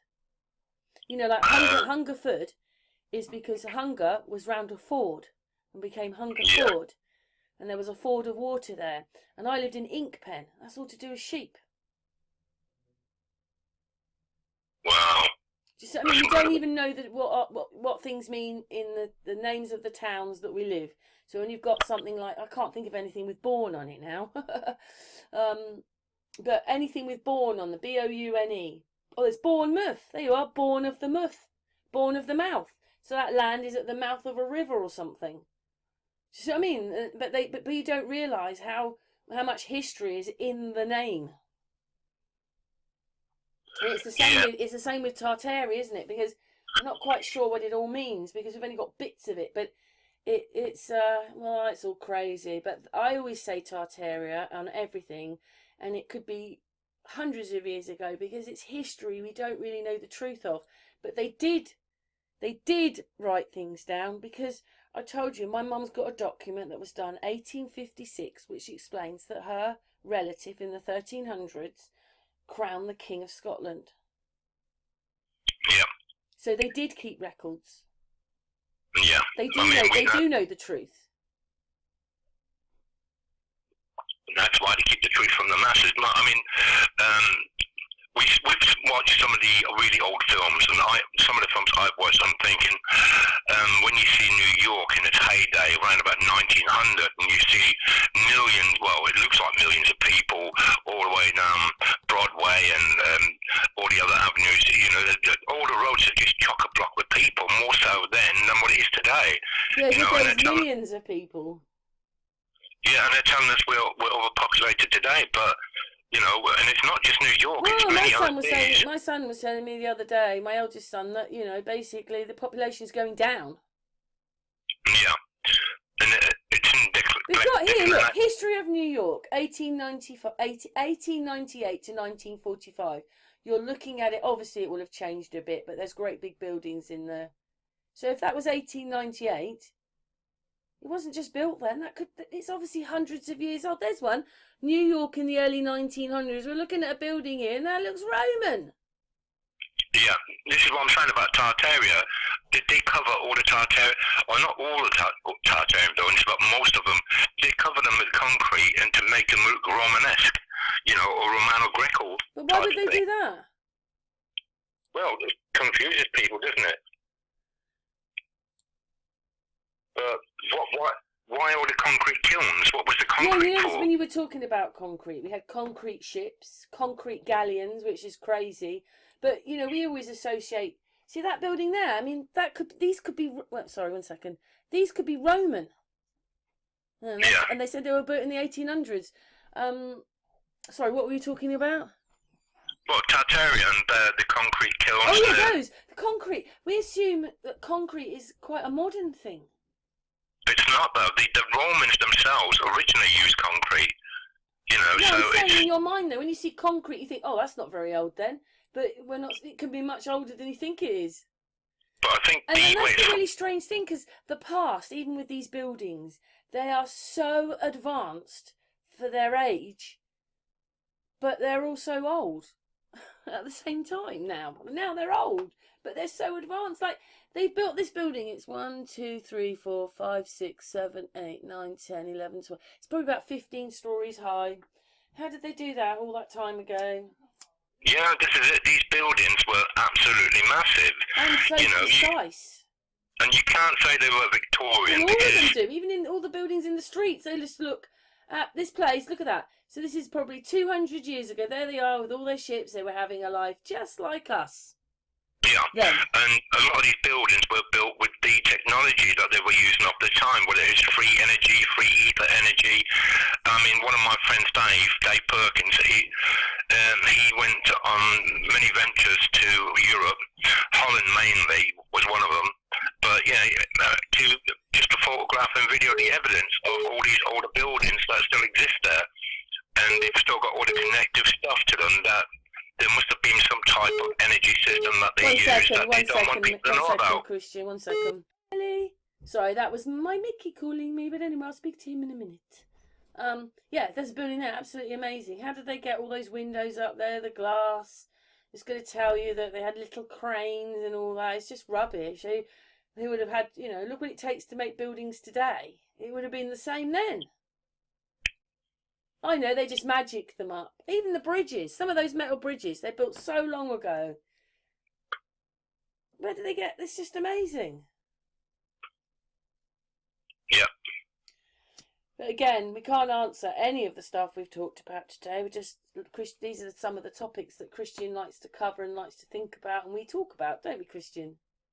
Well, yeah, because I'm so confused about when, you know, we know that we're still in the Roman Empire in ways that we can't really formulate as and prove that we're still in the Roman Empire, but we know that most of the people that were in power are normally flying the eagle, and we know now that Putin's flying the eagle, so, you know, is he the head of state or whatever that's going on? A double eagle means you're an emperor.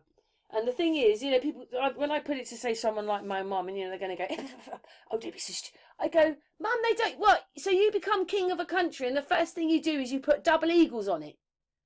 I'm telling you, Mum, they're emperors. You don't just put a double eagle on there for nothing, do you? Oh, let's just put, I'll tell you what, Christian, I'm going to make a friendship flag with us, and I'm going to put double eagles on it.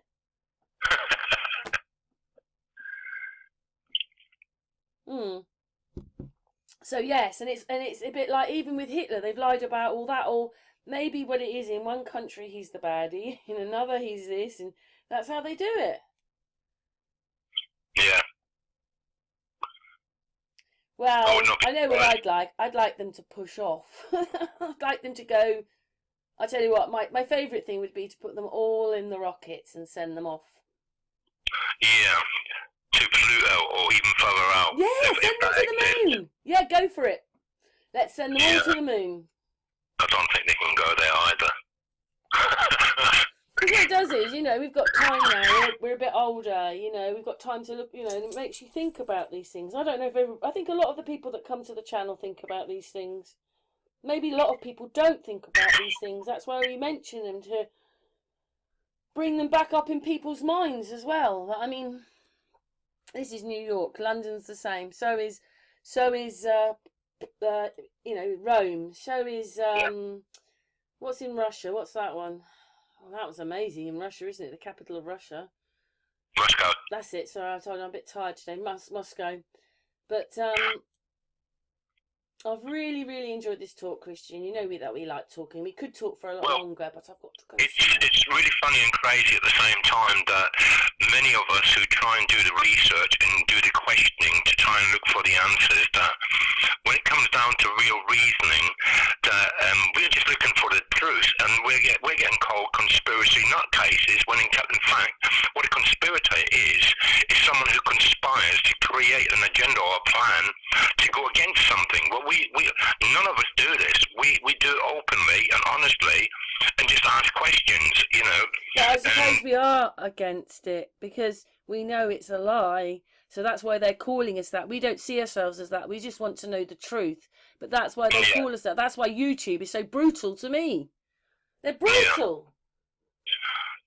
Well, this is it, isn't it? The truth is always the most important thing. I don't have a problem with BitChute, Rumble or Odyssey. Never ever do I get any problems. But, you know, Rumble and Odyssey are linked to YouTube, so they're probably the same thing. For the same, you know, same people own them because they're linked to them. You know, when you put a video on Odyssey or on Rumble, you can link it with YouTube My Odyssey is linked to YouTube because I didn't know what I was doing then. But Rumble isn't. Rumble's a separate channel because I don't want everything to be linked. Because, you know, if YouTube delete me, everything well, you know, that's, well, I suppose the videos will stay, but I just wanted to be separate. Yeah, well, what I have noticed over the past, especially the last 3 years, that anything that's news, that's current, that's true, is the ones that gets the 4-4, gets the block, the censorship, you know, anything that's current. Yeah, and the thing is, you know what they do to me? What they do is they decide to copyright something, and then when you go to say you want to appeal it, the first thing it says is this your song? Well, it isn't, so you can't appeal it because it's not your song. So they've got that one covered. And then what they do is they put it like that. Either you keep the video as it is and it goes out copyrighted and then hardly anybody sees it, or when they do that, it annoys me because it's hours more work, but I'll change it. But they do that on purpose so that you're not talking. Yeah. That's how they do it. They just, once they restrict that video, hardly anybody's going to see it. And they keep restricting me enough as it is. I mean, when me and Nikki did that one where Freddie Mercury was not singing to the crowd, Mickey saw it and said, "Look at this one." And as he turns out to the crowd, it's all a cartoon. YouTube demonetized me. Yeah. And they said I had nothing important to say, etc., etc. And you copy people's videos, which is just pathetic because that's what every bloody channel does almost. Is copies. Yep. Everything you've got is copied from somewhere else. Something in your video will be copied from somewhere else. So, and then you watch video after video of people. Okay, maybe, and I do talk through my videos. I don't just. Occasionally, I'll just copy a video, but more than likely, I'll talk. But they did all that, but they didn't just do it for that reason. They're warning me that all the time. Shut up! Shut up! Shut up! Because obviously, look at it and go, look. She doesn't reckon. She reckons that Michael Fox is what's his name? Tom Cruise. You know, they don't like seeing all that, but I can't help it if they're lying. Or why does everybody look alike? Why can't we find our true history? Why is it you find a bit and you think, well, how does that fit in with the history if that's that old? And but then you're finding when you're looking at things that things are a lot older than they say they are. Well, this is it. When you look at the 1800s and the amount of wars that were going on, the Napoleonic Wars, the revolutions, the rebellions, and all these buildings that were attributed to being built in the 1800s, where did they find the time to go to war or revolution or rebellion? Where did they find the time to build? Yeah. When you've got so the buildings had to be. See, they make a war because there's time, but we know the buildings were built before that, but they just mishmash it. We know cowboys and Indians are probably true, but 200 or 300 years before they said that they were. Prior. Yes. Yeah. And they don't like at all explaining before 17, when the corporation came, but they think Americans think it's independence, that Mexico owned a lot of America. Yeah. Or had it acquired a lot of America. Beforehand. And then don't forget, when they say it was the English, you've got French quarters. You've got different quarters in these places. So how could that be the English? But some reason, they said basically, I saw it on a video, basically America was bankrupt, so people bought it. And that's how we got the corporation. Yeah. The funny thing is, I watched the documentary about some of the restaurants in the west of America and how they've still got Tartarian menus. Now, that's telling you something, from across the western coast, they've still got Tartarian menus, which is a mix of more or less everything, from German to Russian to, it's a mix of everything. Yeah, but I don't think in some places that is a problem, the Tartaria side of things. It's not a problem in other countries. It's only a problem, like they propaganda it. Like us, they tell us how badly the Russians are treated and how badly they get treated, the people. But they've forgotten to tell you that they treat us worse. Yeah. And why was Tartaria hushed over? You look in the dictionary and you'll find, pertaining to Tartaria. Well, does it matter if it was Russia or somewhere else that had ruled us? It definitely happened because here are all the buildings. But what does it matter? It's not now. The Romans are back in charge again. But they've definitely hidden it. That's the point. And what's being done today is the same thing. The hidden hand at work. Everything is being done by the hidden hand. It's like this ULEZ thing. Even though I thought it was voted out, it brought it in. Geoengineering, did anybody get the vote on their air being sprayed? You know, we don't give them permission to do any of the things that they do. So the games are, say, tax, not getting petrol, all that kind of stuff. And they're doing all these things that we have not given them permission for. Yep. Unelected, selected, you know, whatever these beings are, they're not doing it by law or by legality or by proper legislation. They're just enforcing it on us, you know. Yeah, that's what I said. We're treated like we're the cows, the sheep and the pigs. But I've got to go now, Christian. Okay then, well, I'll say goodbye for now then to everybody out there listening. You know, we do rant sometimes, but yeah, we try and cover the Because subject. obviously you don't mind coming and helping me on my videos. You do a lot of research and put stuff on Facebook. If people want to find you on Facebook, your name's Christian Kenneth. K-E-N-E-G-H. Christian Kenneth, and you've got a son in the picture. Yeah. And if you can help Christian with the worm, he'd love it. I know. Exactly. Yeah. But just for this hangout, I'm going to say thank you very much, Christian. You know that we talk for You're hours welcome. anyway. And thank you You're everybody welcome. for listening. And hopefully this sort of sparks a few things in your brains if you have not understood this stuff at all before. Hopefully it's a bit more. We don't have the answers for everything, unfortunately. Well, I'll take this opportunity and say goodbye then. Thank you very much, Christian. Mwah. Thank you, everybody.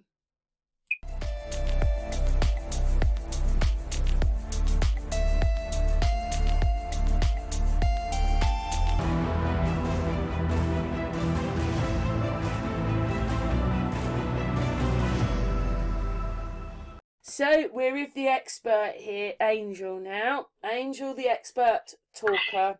I've called him a lecturer today. So hello, Angel. Doing pretty well. I would never consider myself an expert because an X is a has-been and a spurt is a drop of water under pressure. But in either case, You're an expert to me. I do. I do think I've probably invested as much time, if not more, than the average person. And in some cases, I see people who call themselves experts. When I ask them questions about the structure, And they don't know anything. They give me blank stares. I think I told you this once. There was a gentleman I spoke to that was in Canada, and he said that he went over there to learn about Egyptology, and he spent 2 years over there and got a degree in Egyptology.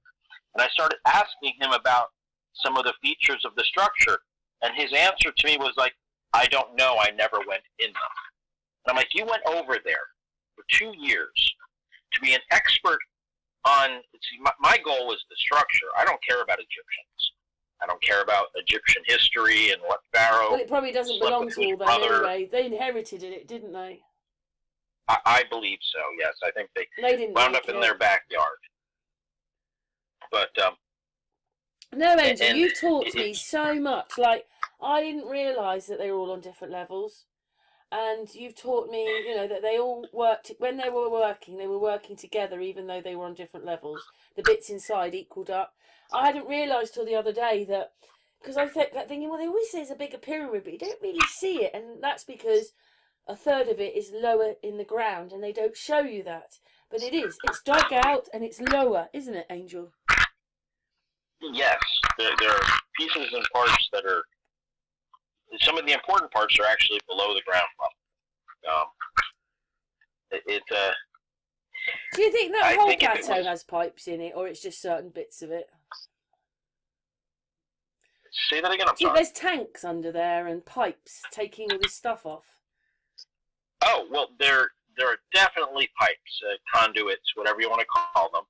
Even Bren Forrester and a couple of other people have pointed out that the myriad of tunneling and conduits that go underneath the Giza Plateau. Some of them are huge, 7 feet by 7 feet. They go on for, I'd even say just miles. Say it's 300 years ago or 3,000 years ago that they made these things. It's still quite amazing that they were able to do all that 300 years ago, 1,000 years ago, 2,000 years ago. Even more amazing. Yeah. There's a It is spaceship. They're amazing. showing a picture here with a spaceship on top of the pyramids. Oh, dearie me. Well, they love to give you a mental image of things, because that way you have an image that distracts you from what I feel is the truth. But And also, you taught me about the little pyramid. I'll show you which one it is onto the people on here where I just saw the things. Where are you? Here's a. So these are the three little. Well, this one here, the one that's more. Was it the one on the left or the one on the right? for whatever reason, No, the room that's got the. It's you're got all not those... sharing your screen.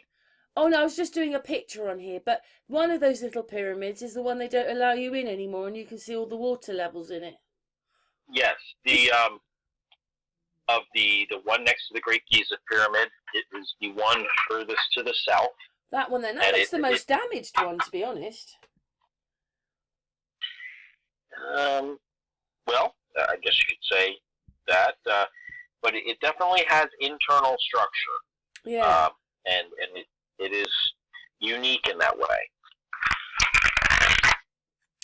Right. I don't think I haven't come across any other ones that have internal structure, but I also haven't had the ability to peruse the plateau myself. I can only pretty much peruse off of the Google guy. Do you think that you'd find any more information going there? Because I mean, I know it's better if you do go there. It is, but you know so much about the pyramids and have looked at so many videos. Look at all. I mean, look at your channel. I showed it in one of the videos. How many videos you've got about the pyramids? I may stumble across other stuff. However, they're not going to let me go into all the areas I want to go into and let me do the things I want to go, and I'm probably not going to have the money to grease the right palms. I would rather go as a tour with a couple of the people that grease the palms and stuff, and I would, you know, that's what I'd like, is just to go there repeatedly and try to get into areas where they're not going to let you. I don't think they're going to let anybody go up above the Grand Gallery. Suddenly we see this video of you running up the stones. Yeah, Look, I would there's probably Angel! get for that too. Okay, I'll ask you something then. Out of the three pyramids, Sure. which is your favourite one? Or are they all your favourite? Well, I think the one they call the Great Giza Pyramid, the one that has the most internal pieces, would really be my favorite, because What's you that, can, the middle one or the one with the capstone on? I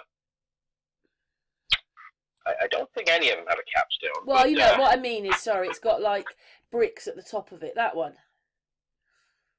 Yes, the one that has the rock garden on the top. Yes, there you go. So it's the middle one then, basically. Now, the middle one. No, it's the one on the. So you're looking at the smallest one then. The northern one. Oh, next to the three little one. pyramids, or the one at the other end. Correct. The one. The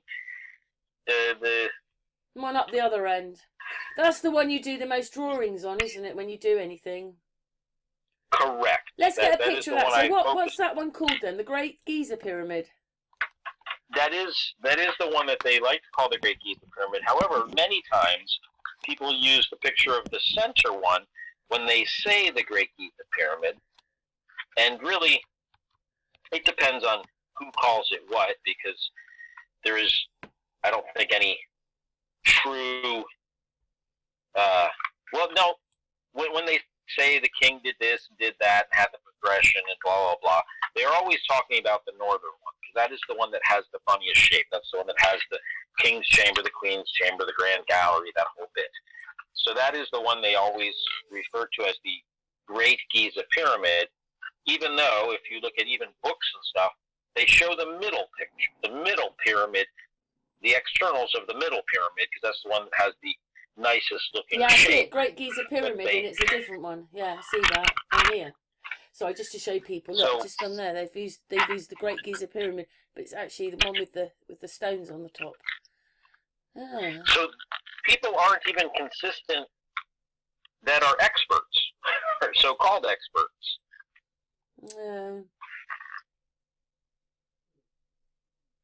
which, I showed which a is part picture of there. It's taller than, where is it? It's taller than Big Ben. It's taller than, what's the thing that's out in the water with the torch in New York? What's that? The Liberty. And it's taller Statue than, of Liberty. it's taller than the thing in Italy. I think they're quite big, aren't they? They're bigger than you think they are, to be honest. They are big, which is part of the reason why when people say there was a capstone on the top, when you're staring at it in pictures and stuff, you don't realize the true scope of the size of this. So mentally you can picture having a capstone on there. But when you realize that capstone would be the size of a dump truck, not the size of a Volkswagen, it really changes, or should change, your opinion of mentally seeing a capstone on there. And then if they actually take the time to show you pictures of what it looks like up there, and you see that there's actually a rock garden up there with distinctive structure. Do you structure. think that was, just asking you, do you think that was someone mending it, or do you think the whole thing was covered in a layer of bricks or something, whatever that is, and they have fallen off? I don't think it was covered in a layer of bricks. If it was covered in a layer of bricks, just hypothetically, if it was, if it was covered in a layer of bricks, it would negate one of the primary features of the construction of the structure, the way it was built with wave patterns within the surface, and that's something that they don't really want to point out, but it's factual.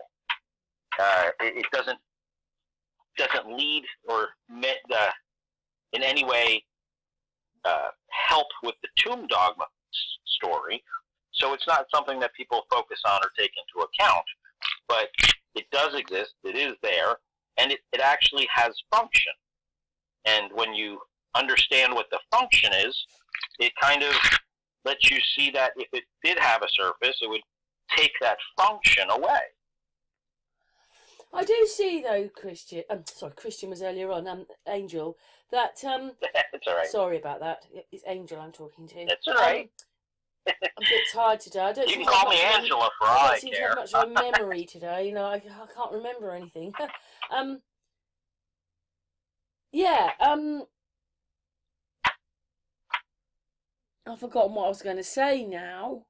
Oh yes. When we, not you, because we know that you've broken it down and you show us all those pictures, and to be honest, you're very clever. I know that, and maybe other people can do it, but you don't. You just write it all. You just know where it all is. You're very clever and organised about all that. But I don't know. I just never realised that. So, which pyramid's the one with the drop on it? The one you like? The Great Giza Pyramid is the one that has. Which is the one that goes down further? The one that goes down to the lowest subterranean, I think, would actually be the third.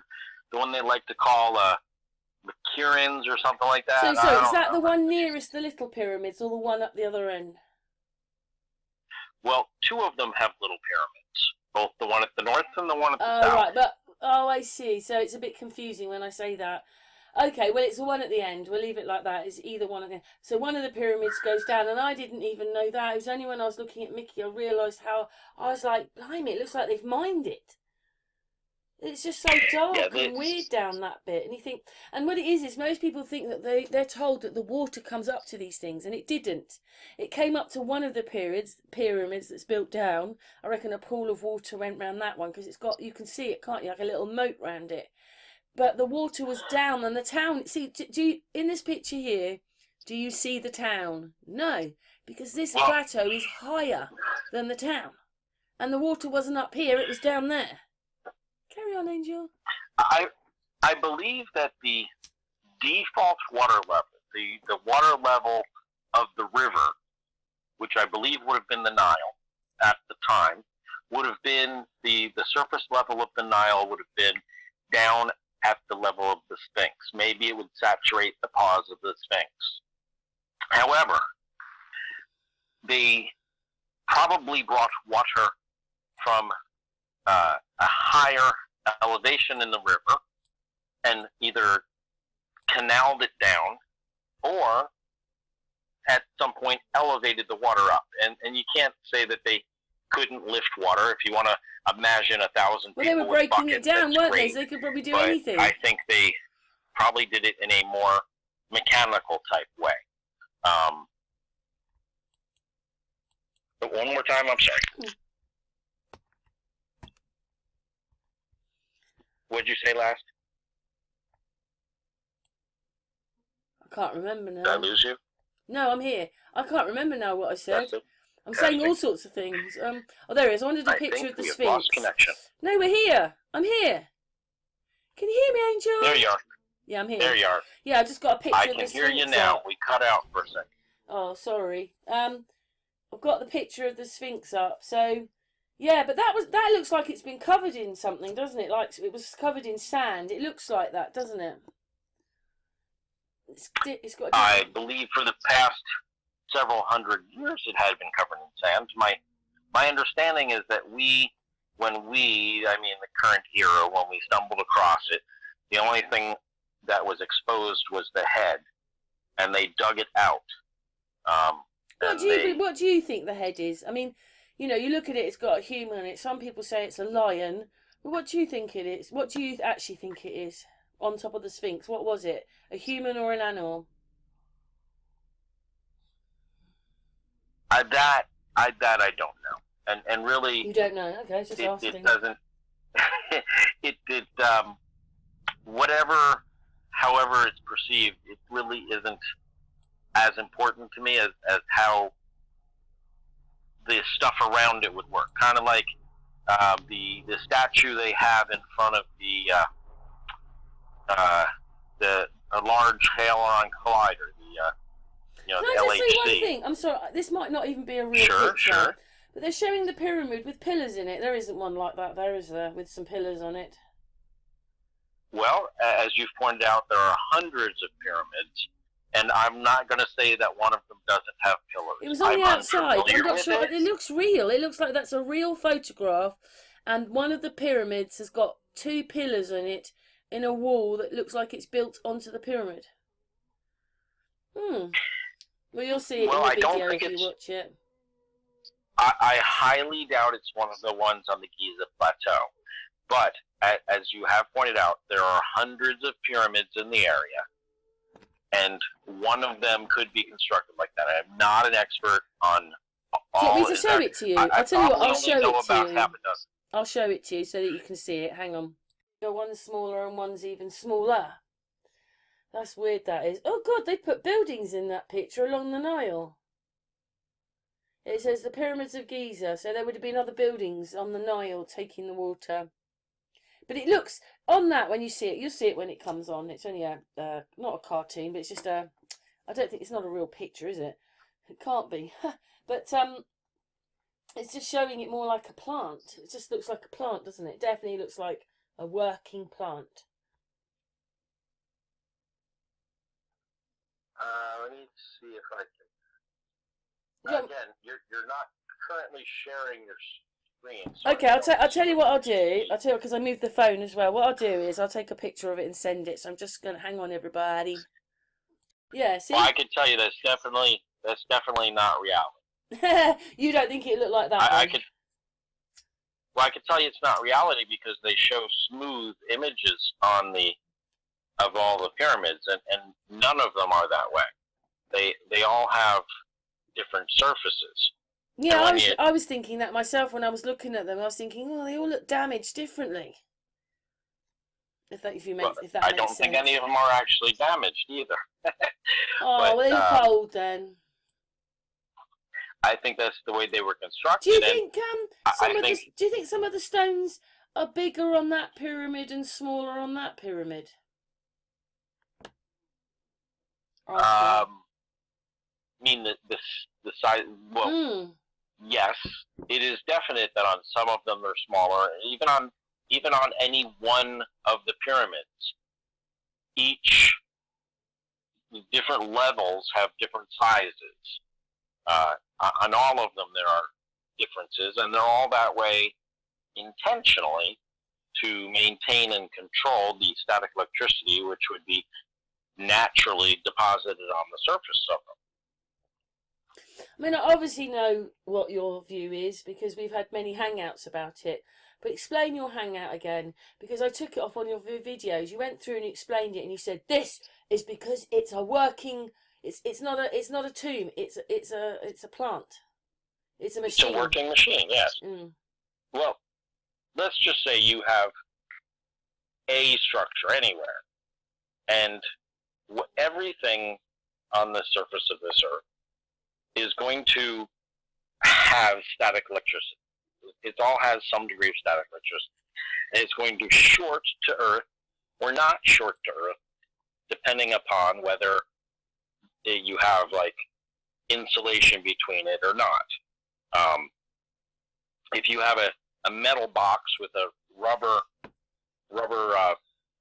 base and then Earth, that metal box is going to get static electricity. And if somebody was to stand on Earth and touch the metal box, they're going to become the short, and they're going to get a little zap. You know,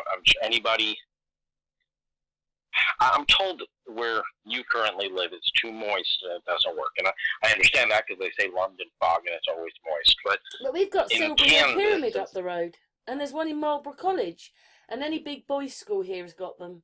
Windsor Castle's got them. Right.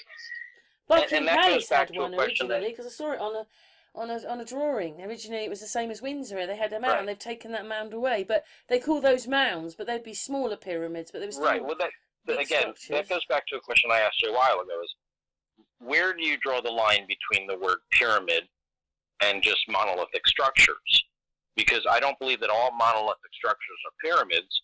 But then again, monolithic structures still have their place and still honestly do deserve to be recognized as structures, but they're not all what I would refer to as pyramids. Just because they're a monolithic structure, just because they're a not natural structure, they're large and man-made, they still deserve to be recognized, but that doesn't necessarily, in my mind, make them a pyramid. The one in Marlborough College is a pyramid. The college say that's a pyramid, and then they won't admit that Silbury Hill's a pyramid, but it is, and they reckon it's older than these. Like there's I think it's Ukraine or Russia, but it was somewhere made around out of limestone. There's... You remembered that because you told me that one in Silbury Hill is limestone, not stones. Right. It's just lime. Well, it might be stones on there, but they say limestone. It's made out of limestone. Right. There are some that...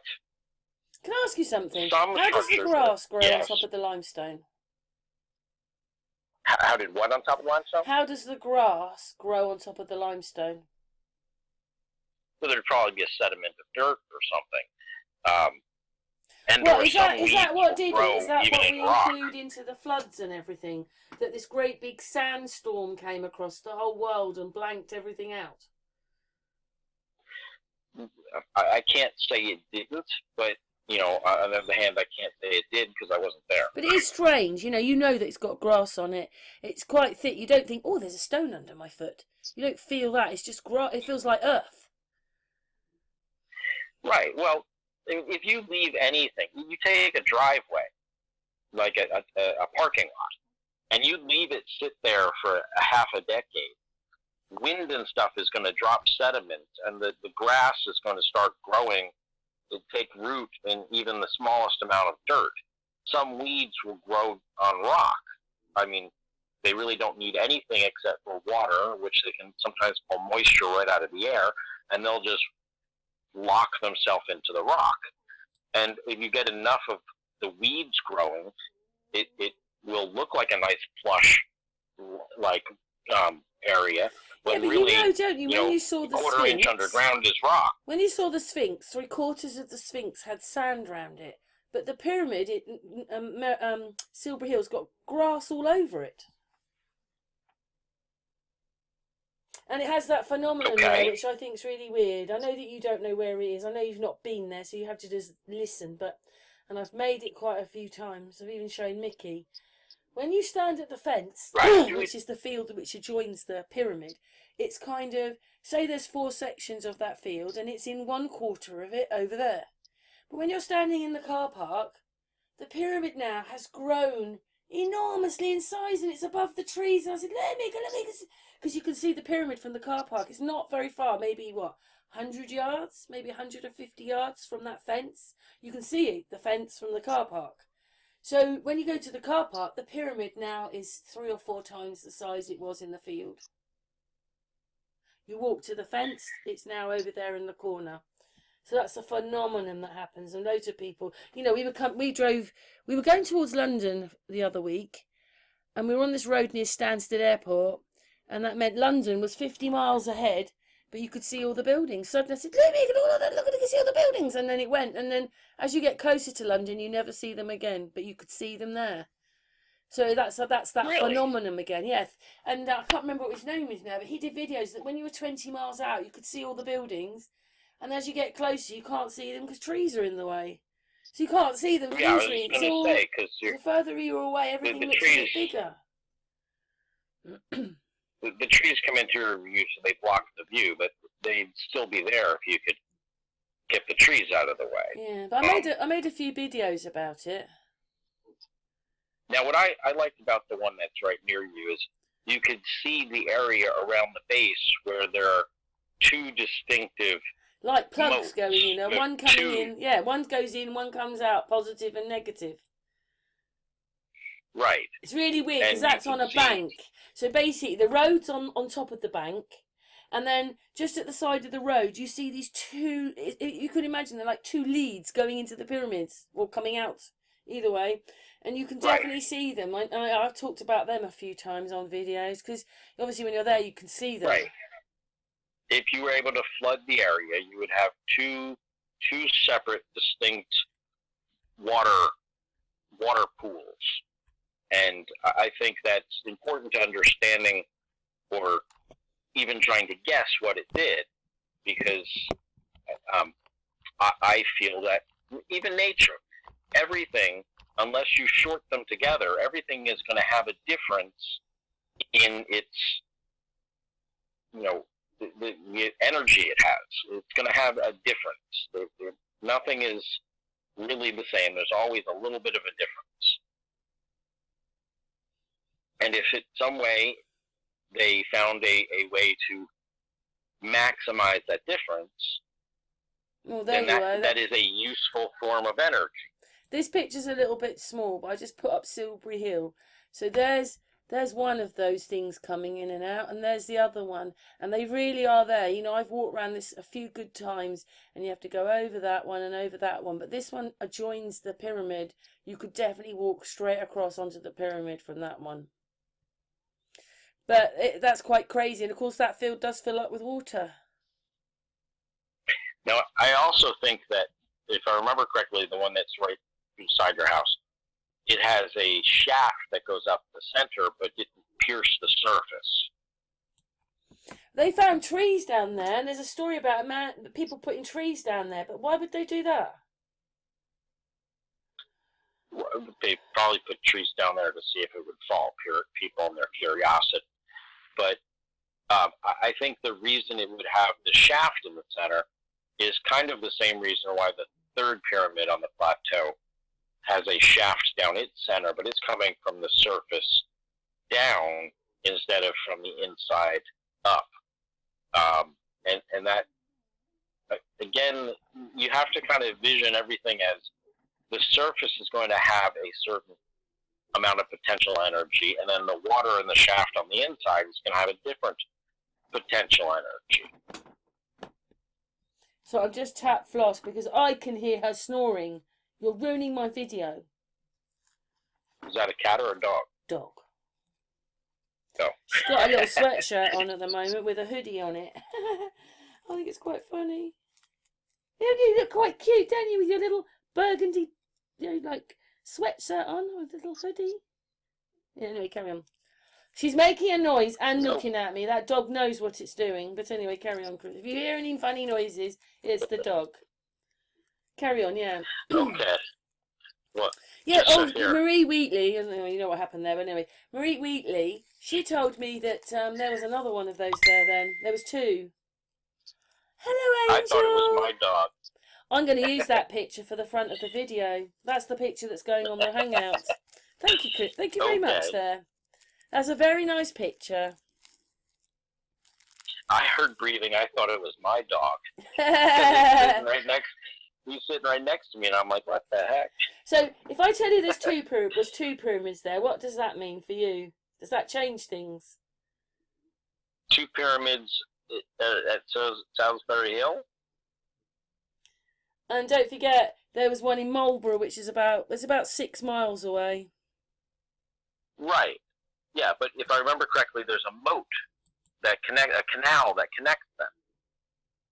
Which one are you talking about? Which one are you talking about?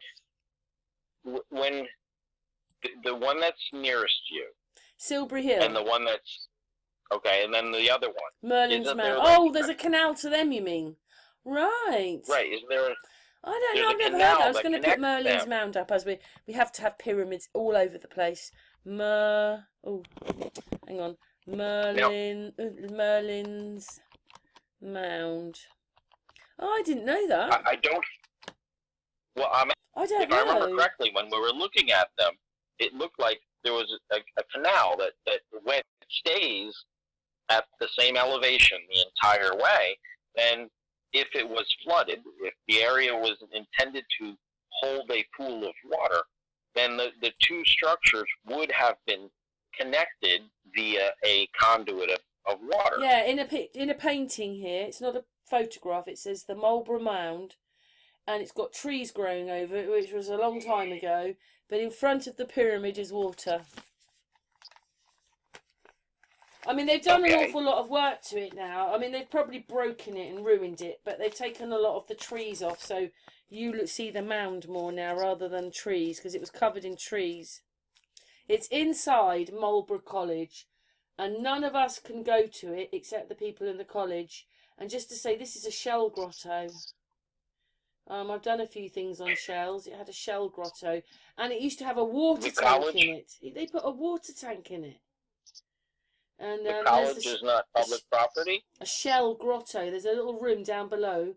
There was a shell grotto. The woman that owned it did it, supposedly, but we've heard of those things before. And then someone broke into it in the top.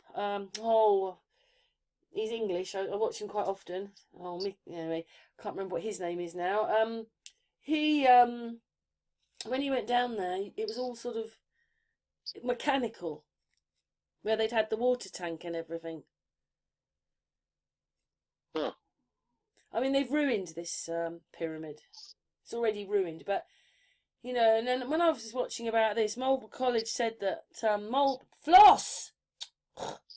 Marlborough was very historic, one of the most historic places in the country. You think, well, I didn't know that. I mean, obviously, I can't be as interested as you, but you know, they do intrigue me, these things. And I say, I've got two. It's a bit of a shame we couldn't come over here. We could go and see them. It'd be cheaper to come to me. Eventually, someday when I have nothing but money, I'd like to actually. Yeah, I go. Come on, let's go to Silbury Hill. You'd be going, great. Did I think I may have mentioned this once, but I was in Illinois, which is in the middle of the country, and one of my friends who I was there with, she said, "Do you want to go see the mounds?" And I'm like, "What mounds?" She's like, "They're big piles of dirt," and that's the way she described them. And at the time, I said, I have no interest in seeing big piles of dirt. So instead, we went out and we got hot dogs. Now you wish you'd gone to see the piles of dirt. Well, after I understood what these big piles of dirt were, yes, I totally wish I went and saw the big piles of dirt. Because they're not just big piles of dirt. They're, if you look at them, they're very, they're piles of dirt that have flat surfaces at different elevations, and they are structurally rectangular and squared. So they're man-made squared structures with flat plateaus on them. They're not just piles of dirt like someone took a dump truck and dumped dirt. And yes, I really wish I had gone. Hey, However, write I've this seen a down. picture Write this of down to look up if you want to know a bit more about Merlin's Mound. I think it's this video. The Marlborough Mound film, YouTube. It's got one of the lecturers in it. I think that's a lecturer. So the Marlborough Mound film, YouTube, it's on. If you put that in, you'll find it. Okay. Because they talk quite a lot about Merlin's Mound, about what they found, what they've done to it. You probably see a few more pictures on that one. But they try to make you feel that it's a Victorian thing when it's not. It was not Victorian.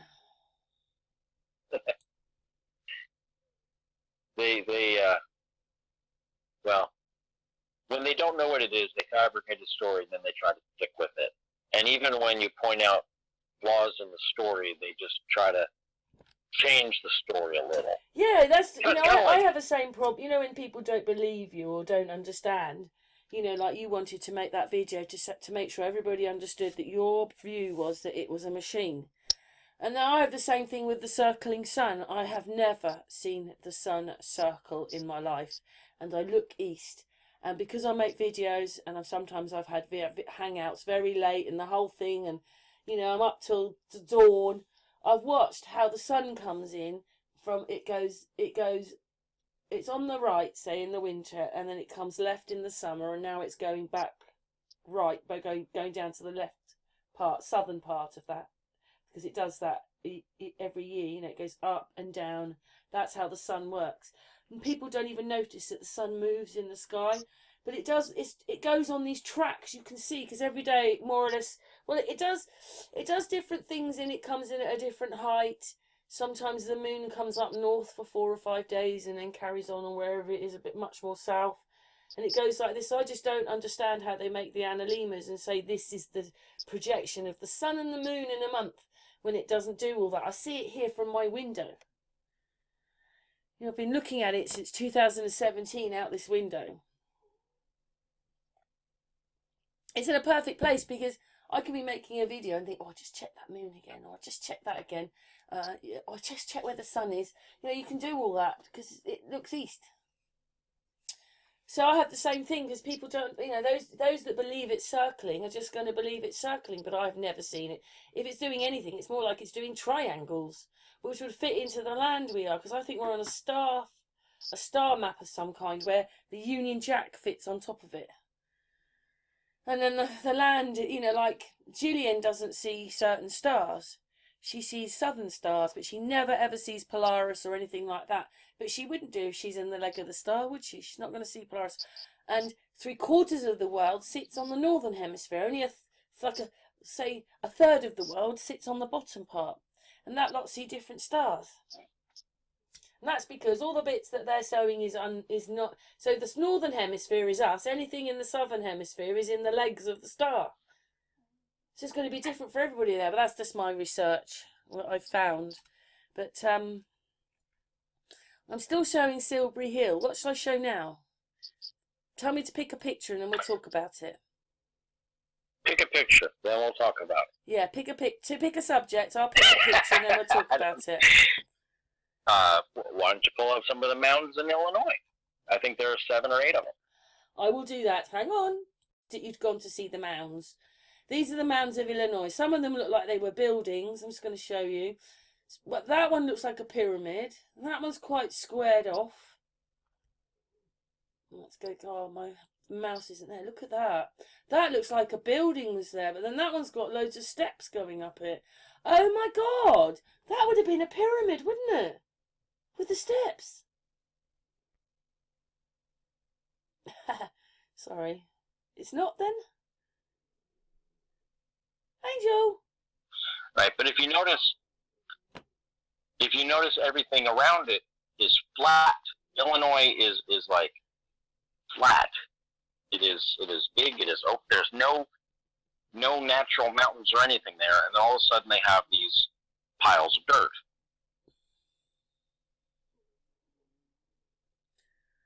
The mystery of the, what is it called? The Cahokia Mounds. Cahokia Mounds. Yeah, they say some. That sounds more Mexican, Indians doesn't did it? That sounds like they were Mexican. well, the Indians may have been Mexican. I don't know, but they want to say that some Indian tribes did it, and I will tell you that I don't believe that Indian tribes did this.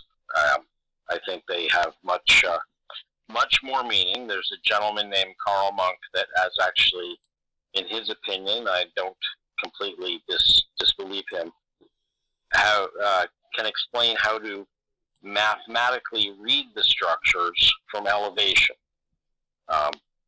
They're mathematical equations in physical form,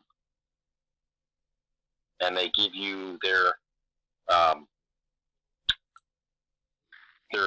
There's a few of them, isn't there? I'm looking at a more aerial picture. I think there's 7 or 8 of them. Yeah. I mean, And when they you fall look on- at that, I must admit, when you look at this one here with the picture they've taken here, it looks like it was a tree stump. Well, it would be a big tree stump. Yeah, but they because weren't. these things Supposedly, you know, everybody believes we had big trees, but there it just looks more like a tree stump. But no, I've never heard of them before. I bet you wish you'd gone now. Yeah, I do wish I had gone. I kind of wish I had seen them, because the way she described them, and I never heard of it. This was before I even was into the pyramids. I was still of the belief that some, pharaohs did this, and it pointed to certain stars and stuff like that. And at the time, I probably still thought that, no, actually it was before 9/11, so I didn't even think that 2 planes brought down 3 buildings. But it would have been when was it? It was the mid-90s when I was there. And it was, I was not awake to a bunch of stuff at the time. Well, And it's the way she annoying, isn't described it? them It's was- annoying what you know now. Oh, if only I'd realised then, I'd have done things a bit differently. Yes. Well, I was here in the middle of Illinois. You I'm could like, always what go, could though, I do? to those ones, couldn't you? Just go for a weekend. I could, yes. It is conceivably possible that I could go for a weekend. Hmm. But, it's like if I was at your house and you said, hey, you want to go get some coffee or look at some piles of dirt? I'm like, let's go get coffee. Yeah. Tea. Especially when you're younger. You know. What do I want to look at her for? I just want a coffee. Yeah. Yeah, What it's do you like, think they were? What do you think they are? Do you think they were like? They look like they're set out like they're pyramids without the top on them. I'll tell you what I think they are. Is when you're at altitude, 1,000 feet up, in either a aircraft, or I believe they were using dirigibles like Zeppelins, and what you would do is they were waypoints, and not were they not just a waypoint, like you look down and say, oh, there's the Hoover Dam, but you would look down and you could mathematically read what it is, and it tells you where it is on the surface of the Earth mathematically by you could say longitude and latitude, but it's really more a grid number. And so what does that mean then? That grid number. Well, are you familiar with Karl Monk and his book and videos called The Pyramid Matrix, The Code? Right. Okay. Well, I've mentioned it before, but there's a guy named Karl Yes, Monk. I know you have. Yes, carry on. And basically what it is it uses the same way that we use GPS, the longitude and latitude, 360 oh my God, degrees you mean around. they had that then? Yes. I believe they did. Because they understood. Now, Carl feels and has interpreted it onto a global sphere. However, if you kind of used David Weiss's map that he has, his solar chart, or the AE map, it does the same thing, and it works out the same. Do you know what it kind of looks a bit like as well, with the shape of it? Like it might have been a star fort. Well, I think they're just honestly filled with dirt. I don't think there's anything in them. I do believe they are just a way from out to read where you are. Kind of like if you were on a boat in the middle of a Take her. Sorry, Ellie, take the dog because she's snoring and making a lot of noise. No, take her. if you're on a boat in the middle of Right, carry on. Sorry. a harbor and you come across one of the buoys, they would have a buoy number, and you take the buoy number and look on a map to figure out where you are. However, instead, if the buoy numbers, instead of just having a number on it, they had you're at 39 degrees north and 84 degrees east, you would know where you are by your grid number. And the shapes mathematically tell you what grid number you're at, which would be the same as the longitude and latitude. There's a picture here, you can see how flat it is. But there are so many states in America, they're as flat as a pancake. Yeah, there are. Illinois is one of the flatter ones. When the states are as flat as pancakes. Because you believe what you're told, that you can only see so many miles, and the curvature is so slight that you can't see it with your naked eye. There is one here, by the way, that's actually a square, and it's got a top on it, and that looks quite pyramid-like. Oh, I see, it's that one. It's the same one. That looks a bit. It also looks a bit Starfort-like with leaves. I talked to somebody who not that long ago who was actually in an F-35 fighter jet thing, and he said he went up so high he could see the curvature of the Earth. I said, well, how is this possible when it is documented that people like Neil Lyon to your ass Tyson even say that you can't see the curvature of the Earth from way up there, but yet you say you did. Well, I did. And I'm like, no, I think you mentally think you did, and it makes you feel special that you were up that high and you say you did. But I bet you if you'd actually looked at either side of the canopy, you would have noticed that the Earth came up to the horizon. It might be in the glass in the plane that did it. I'm sorry, say it again? The glass in the plane is, it might be the glass in the plane that did it. Well, right, but if you took the time, if he actually took the time while he was flying there, if he believes in a globe, he sees a globe. Right. But we don't, and he it's sees flat. what he did. I get that, but again, if he was just sitting there and he looked out to the left and looked out to the right, he would have noticed that the Earth came up right to the horizon, and that would not happen if he was on a globe. To the horizon, if he had actually taken the time to do that, I would like somebody to go up in one of these planes as high as they could go, and actually take like a 360 camera and hold it up at head level and show that image, because then people could look to the right and look to the left and see that the horizon comes up to the edge of the plane. And we know that the horizon, in anything they do, even with NASA, the horizon comes up. Even with NASA. Right. But no one has taken the time to take a 360 camera and do this.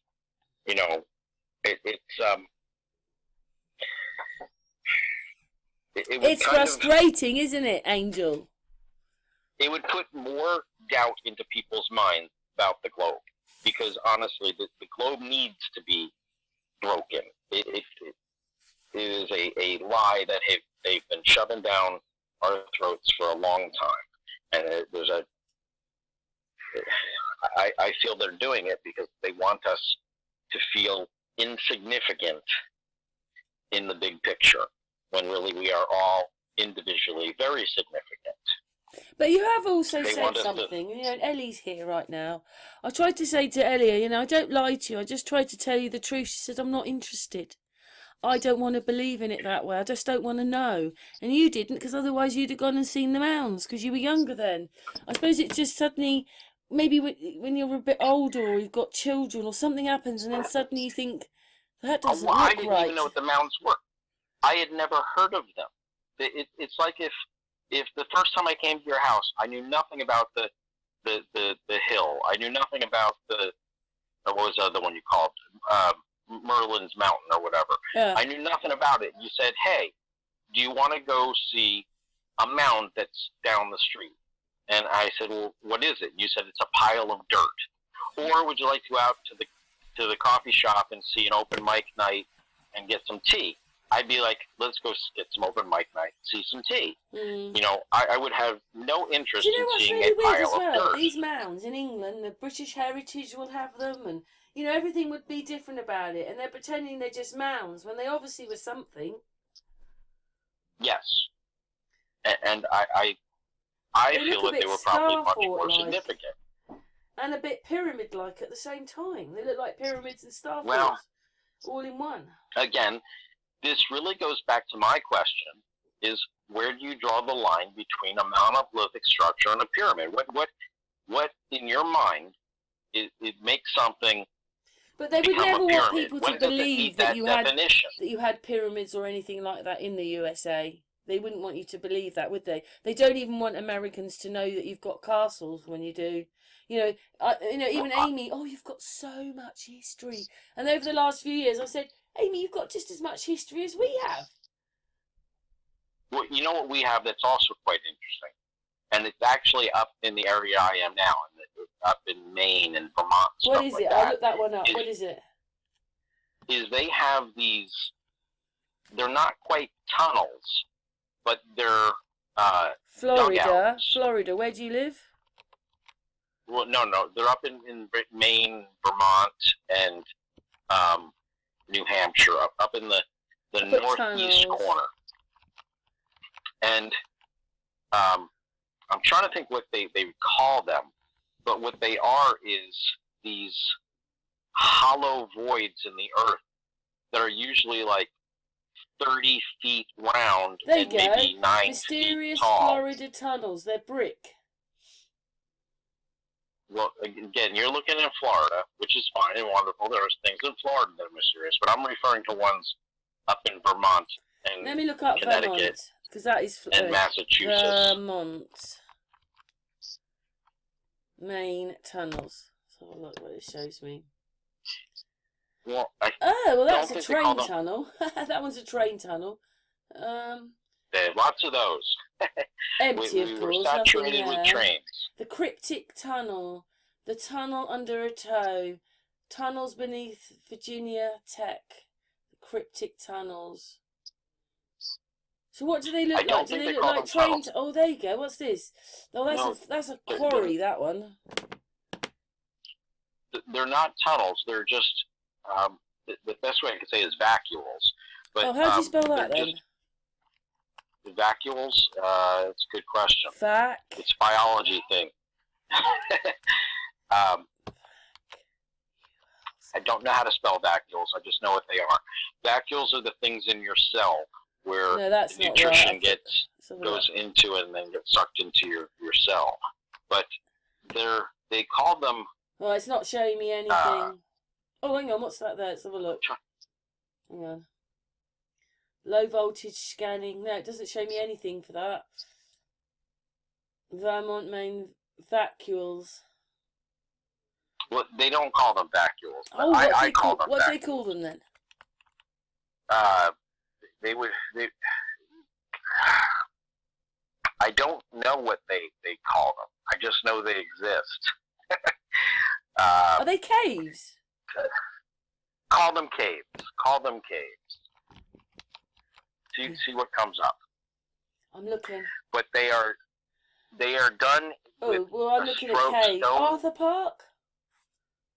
That's got like a tunnel in the rocks. They're done with a stone structure that they piled the stones in such a way that it makes a dome, a stone dome, and then the earth is above it. Oh, let's have a look then. I'll take that out and I'll put that and I'll put stone. Because I'm not finding anything. Dome. You might have to send me a picture. I will have to find there you go. Well, there's one. Vermont's mysterious stone chambers. There, I found it. Stone chambers. There, that would work. Right, there it is. I'm going to put. So I was going to stop a minute. I'm going to open the page up on that. 1 second, Angel. So there's a picture of these chambers. Carry on now, Angel. Now, I don't really say that it'd be for storing food because some of the openings are only like 24 inches like a 24-inch circle you'd have to like crawl through to get in and out, and that would not be very convenient for storing. So why would the doorways be so small? That is a very interesting question. They've got no windows on, have they? They're just little. They look like food things to me. They are usually found on the side of like a hill, where there's like a 24-inch little rabbit hole. That when you crawl in there, you come into an opening, which is usually it's nice and big, like 30 feet round and about 9 feet tall. You can stand up in it. They remind me a bit. In somewhere like Sardinia or whatever it is, it's on the channel. This woman did them at these little tiny houses, but some of them don't have windows, and it's just like she can hardly crawl in them. They're so small. Maybe they were the same as this. Right, but it's not. It really isn't constructed in such a way that I would think people would have lived in there, because unlike places where people live, there's no hole in the corner to defecate. I told you what I think they're for. I think they were for putting food in. Well, you're welcome to have that opinion. That's the old fridges. But it really isn't constructed. I mean, that one's under the ground. That one goes straight down. There's one there. Look, that one's under the ground. Well, I've never heard of them before either. But when you start looking into things, you realise that you don't know very much anyway. All this stuff comes out that you thought you knew, but you don't know anything. I think what's really amazing is when you actually, there's hundreds of them, not just a few, but hundreds of them. And they're constructed in such a way that the rock is piled in such a way that you could practically drive like bulldozers and stuff over the top of them, and they still hold the weight of this. They are extraordinarily strong, well constructed. It says it's here, not like somebody just went in there with a shovel and started digging it out. It tells you it's 4 miles east of what's that route? I don't know what. I think that's 3, but I don't know what hill. It must be hill. Is a privately owned complex of strange stone structures bearing similarities to early stonework found in Western Europe.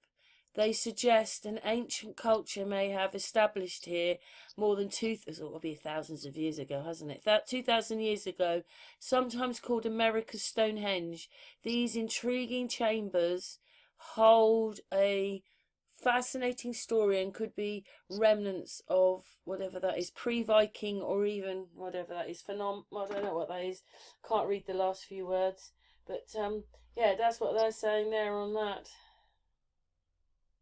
But we have all this, don't we? We've got all those abandoned kilns, and there's no history behind it about why they've been abandoned, what they were for, and all that. I mean, there must be, because my mum got some information about a relative in the 1800s, and listen to this. I might have told you, but one of my relatives crowned one of the kings in Scotland in the 1300s. I mean, that's pretty damn royal, isn't it? Apart from being the royal family, if you crown the king, and he was an archbishop. But then after that, he seemed to go to France and was fighting around in there, and I wondered whether he was a Knight Templar. And he didn't have any children, but whatever, the history is that he crowned, I think it's King David, it was in about the 1300s. And I was like, bloody hell, like, wow, my mum thought she was just Welsh, but it means that her family came from they moved from Scotland down to Wales. But I just thought that was quite, it was written down, 1856 or something it was done. So they did have the information. They do know what all these things are. It's all written down somehow. But you know, don't you, 3/4 of America is like abandoned. And there's places in England, there's places everywhere. It's all abandoned. We just live in an abandoned place where they keep moving us around. There is a lot of the United States that is empty. Yes. There's a lot of nothingness. Well, that's very interesting. I never heard of them before. I've got to the end of the pictures now, but I've never heard of them before either.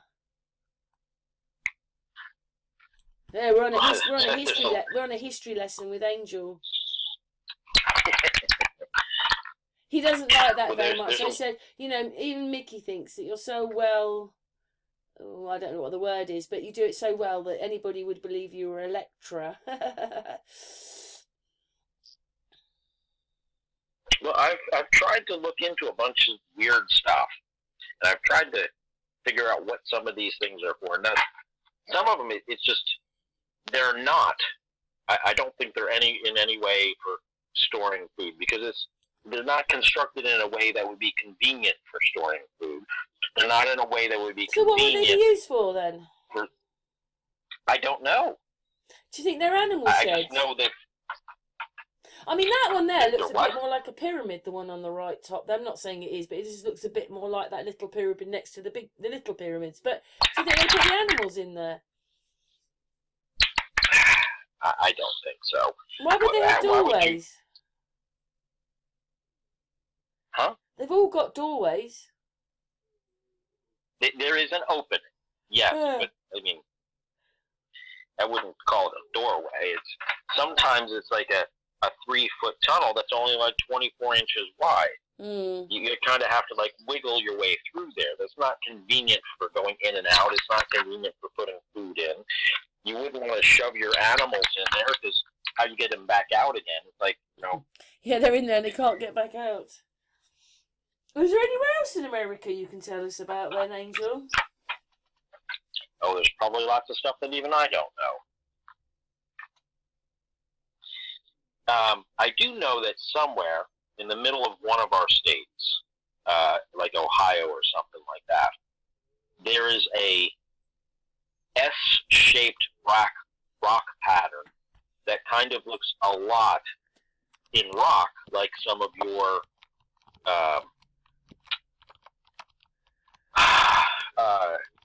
crop circles.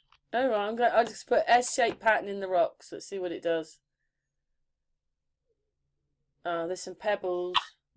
I don't see anything. Oh, in USA, I'll put in...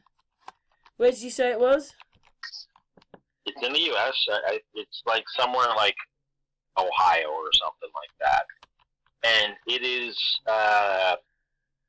kind of like the Nazca line, where it's like 5 miles long. And again, it's not showing me anything. It can really only be seen from altitude. If you're standing on top of it, you don't even realize what you're standing near, because you can't see it unless you're way up in the air. I don't see it in the pickies. Do you think it's where a river went? What's it called? Tell me what it's called and I'll look it up. I don't know what it's called. You got me there. I put S... Oh, let's have a look. It hasn't got it. Hang on. Let me just put S shaped. It would help if I put S in the... Let's try again. No, it doesn't want to give me anything. Oh, what's that one there? Let's have a look. Antarctic. It doesn't want to give me anything. I said USA. It doesn't give me anything.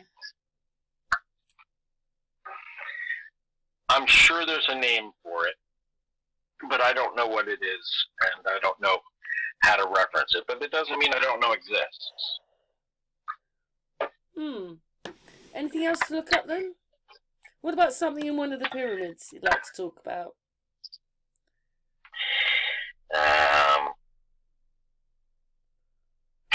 Well, there's a gentleman, you could probably find this. Look up Land of Chem, C-H-E-M.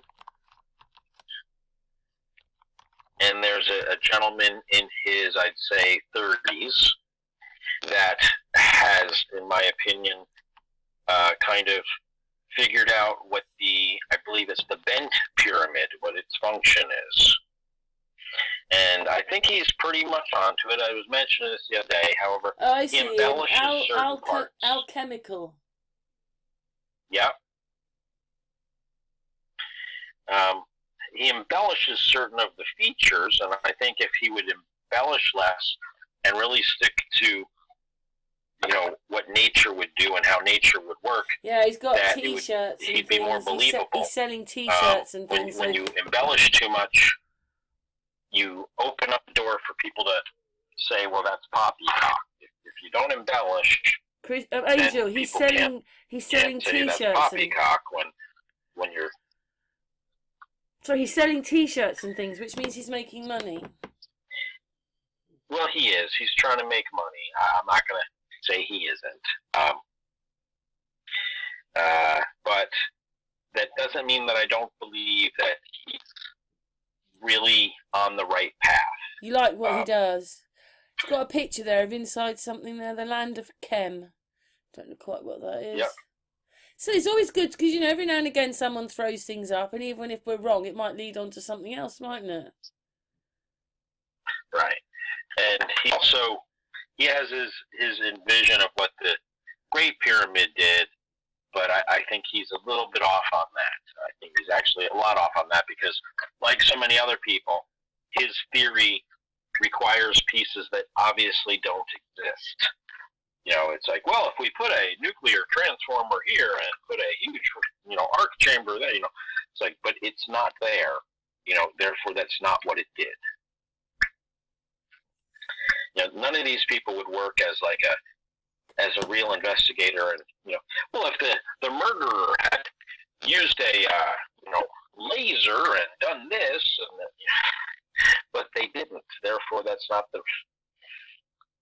You're going to get yourself into court, and people are going to be like, "Well, that's not conceivably possible." Hey, Christian, where's the red... Christian, I've done it again. I'm really sorry. I know you're Angel. Stop it, Karen.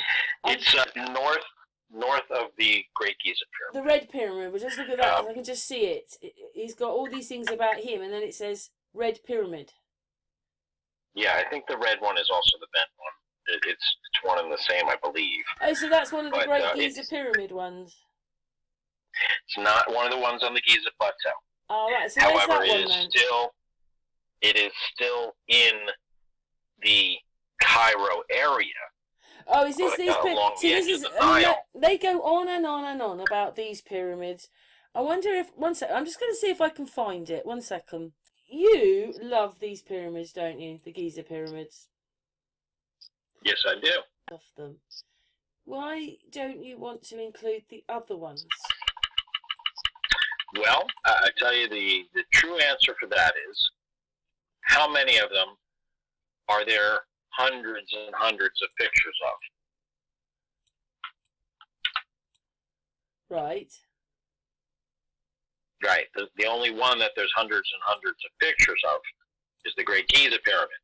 So it's the easiest one to actually virtually explore. I go see her. There it is.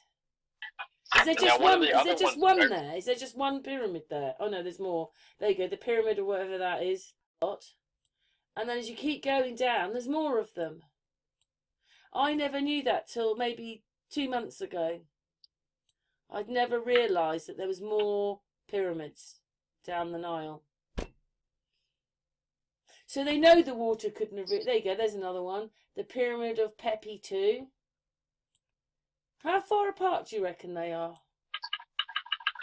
Oh, some of them are hundreds of miles away from each other. No, these ones. There's the White Pyramid and the Red Pyramid. See, they're further down. Again, you're not sharing your screen, so I can't. Oh no, all I'm doing is going over Google Earth and just going down the Nile. Look, there's another one, the Temple of whatever that is. There's the Black Pyramid. Right. So just going down to show you that there's... I can't even say that one. The Ame, whatever that is, pyramid. No, right. So why don't you increase quite a few? But they must be doing the same thing as the other one. No, I'm not going to admit to that because structures and internal configurations. Therefore, they're not doing the same thing. Right. Well, anyway, there's loads of them going down the Nile. Everybody look them up yourself. Yeah. Angel said there's about 30 of them. But these ones, which should I look at the black one or the Pyramid of Dosia? Should we look at that one? That's the closest one. But of course, this is further down. Unless you refer to them doing the same thing as being waypoints, in which case I'll almost agree with that. Or that these pyramids it comes out of the Gate Gizas and then it gets piped to here and then piped on and piped on and piped on. We talked about that last time, that maybe that's what was happening. Mm-hmm. Yeah, that one's got lines round that one as well. I was waiting for the picture to catch up because it always takes ages on here. There you go.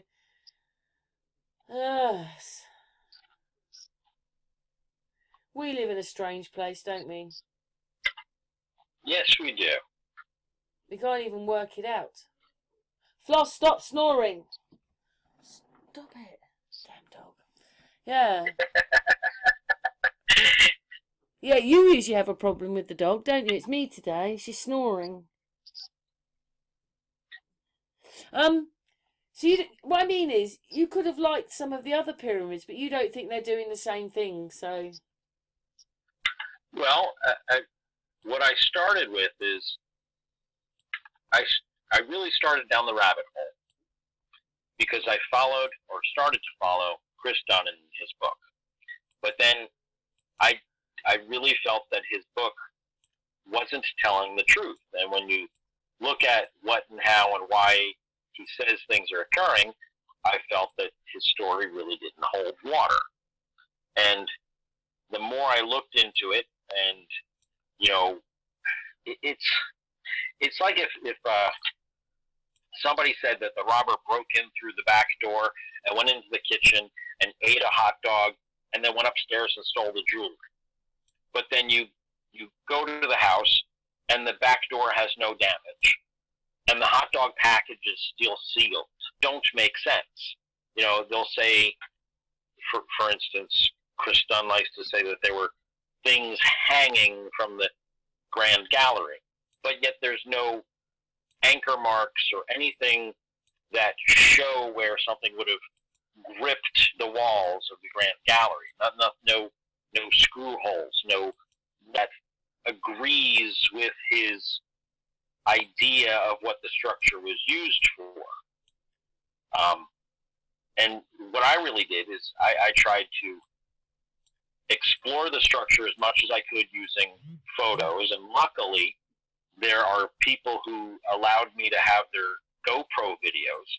In fact, if you go to GoPro2015.giza.ws, there's like a 90-minute video by a guy who I can't remember his name. It was like Anthony or something like that, who gave me a copy of his GoPro video in high def. And I've looked at that. I've looked at half a dozen other people and their videos, but he's the only one that I actually had a real conversation with. And I've looked at these videos and I've explored it myself. I've also pointed out to you, Bren Forrester and his videos where he goes through it with his cameras and stuff. And I've let the structure tell me the story.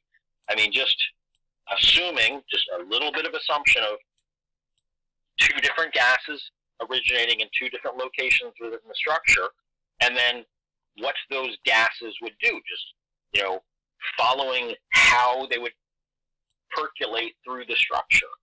And the structure has told me the story. I'm not trying to make pieces and parts up. I'm not trying to fabricate things that don't exist. I point out things that do exist, features within the structure that do exist, and that's really all I've tried to do, is come to a rational answer as opposed to a fabricated answer. And if the structure works the way just it works, the features that are there, the way that the external of the structures are constructed, they make sense as to why they're constructed that way, if it works the way I suggest it works. Now, if it's a monument to a pharaoh, none of them, but I don't think it's a monument to a pharaoh. I don't think it's a place for alien spaceships to land. I don't think it's a place where dinosaurs would seek any of that, is the truth. So I'm trying to get in to look at a pyramid. I'm not doing very well here. Everybody's seeing something blurry, but we'll just get about there. That'll do. I need to go down because I want to. You did a few Hangouts with us where you went down on Google Maps and showed us it through Google Maps. Come on, go down. If you take your Google map and grab the guy in the corner and drop it on the plateau. Yeah, I did that, but it didn't happen. He keeps going back. Let's put him in there. I've got him hanging. Is he going to go? He's just hanging in there. He's not doing anything. He don't want to do anything, Angel. It's on the other side of the Nile River in Cairo, and they call it the Serapeum or something like that. Oh, you want me to look that up? Okay, hang on. Let me just. I think we'll get out of maps. We'll do. Hang on a second. I've got to start again because I've gone to maps. Hang on. I gave up on Google Maps. I've got it. I've got it up. Serapeum. Yeah. Of Saqqara or whatever it is. But what it was, I wanted to show you the pyramids in maps, but it just took so long to come up. We've moved now. We've moved on to the Serapeum of I can't even say that word. What's Saqqara? Saqqara? That's it. Yeah, Saqqara. There you go. Oh, it's got it's got a big lump of what's the name in it, hasn't it? It's got a big tomb in it. This is something else. Wow, yeah. This is, I just looked up that word, and that looks like the middle of a field. That's not what I'm looking for. The one, and they're probably words that are spelled similar. The one I'm talking about it's in Cairo. It's on the other side of the Nile from the Giza Pyramids. Showing Serapeum in Cairo. Serapeum and whatever it is. Okay, then you're looking at a different one than I am. I just tried to spell the word and it came up. But this place is quite crazy because there's a great big tomb thing in it. If you want to consider it a tomb. Well, whatever it is, big black box. There's 20 some of them, 23 of them, 20. So, and they actually quarantine off a certain section of it, so there actually may be more. But do you think they're batteries? They are. I think the entire structure is a battery, and each of those are a cell in a battery. Wow, big battery then. Yes. But that be for obviously giving the people electricity and things. Well, it could have been used for, you could say the people, but I think it probably would have been more industrial. But so when you see these, they had to have some kind of technology. They had to have a fairly good technology to be able to use all these.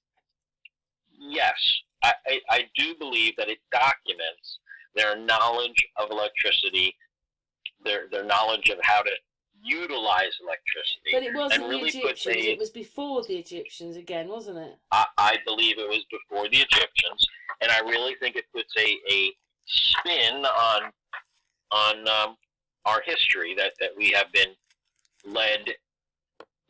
force-fed a pile of poppycock because they want to believe that we are currently the most knowledgeable generation. Yeah, all we've done is ruin the knowledge. I think it's like Graham Hancock says that we are a civilization in amnesia, I believe is his term, and I don't think he's very far off from that. No, I mean with him, we have on a hangout. He just said he liked showing the people the stuff. He didn't think it was his place to say, "Oh, it definitely is this and this." He just liked showing people and just waking people up that way. You've interviewed Graham Hancock? Not him, no, Brian Forrester. You interviewed Brian Forrester. Yeah, well, Ham also, I believe, pretty knowledgeable. I don't believe either of their conclusions, but I do follow their findings. I just don't follow their conclusions because both of them are stuck in the tomb dogma. If these things are like batteries, then this plant was quite big. Nobody lived there at that point, did they? It would have just been a plant. They would not have lived in there, no. If you were in there, you would really kind of be in a pretty shocking situation. What, because you'd be electrocuted? Well, technically, no. If you want to get into it, I mean, Tesla used to hang out in rooms filled with static electricity. As long as you are not the conduit between different voltages, you could live there, but I don't think you'd want to live there. You know, No. you don't. What are you doing? And also, we can hear what you're doing. What are you doing? to be honest, I'm opening up Dr. Scholl's feetwear, and I'm fixing a pair of shoes while we're talking. But I will stop doing that. You've got a den of iniquity down there, haven't you? In that basement where you live. He's got a snooker table where he could actually build a smaller version of the pyramids and stick it on there. I do. And every piece of machinery that he has been given is in there. The phones from 20 years ago.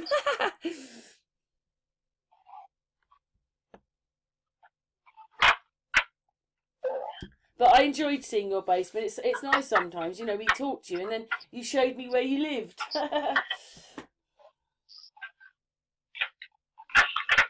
I still have a rotary dial phone.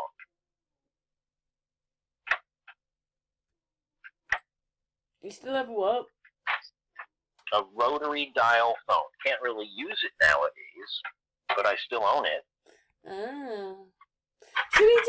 Should we do one more place? Because I've got to go to the girls. Should we do one more place and then we'll finish? Hang on. We asked Angel what was a place that intrigued him away from and dreams them. You're probably in your dreams. You go walking round the pyramids, don't you? But you like this place. So why do you like this place? Well, there's a couple of reasons. Number one, the gentleman who made it, Ed Lee Stallman, I believe had a good grasp of the knowledge of electricity as well. In addition to that, he also had a good knowledge of the celestial bodies and how to use. For instance, let me do this. In the Bible, it is said at the time Christ was born that certain stars were in certain positions in the sky, right? Yeah.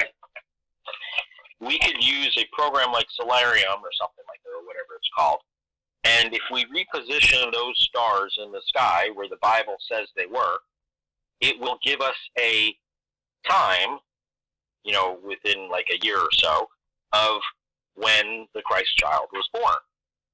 And those patterns in the sky will only repeat once every, what do they say, a great year is 32,000 years or 23,000 years or something like that. So that you could kind of be able to tell when something occurred by knowing what celestial bodies were where in the sky. And one thing I'd like to point out is if we still read time by paying attention to the celestial bodies, we would tell time ourselves as opposed to now where the government tells us what time it is. And they have the ability to change. They can say, oh, we're going to It's quite near water then. It's not nearly very much near water per se. It's maybe 40, 50 miles from the ocean. Oh, I thought it was showing it was near water. Sorry, that was my mistake. Yeah, it's a bit strange, this place, but he could have been experimenting, this man, couldn't he?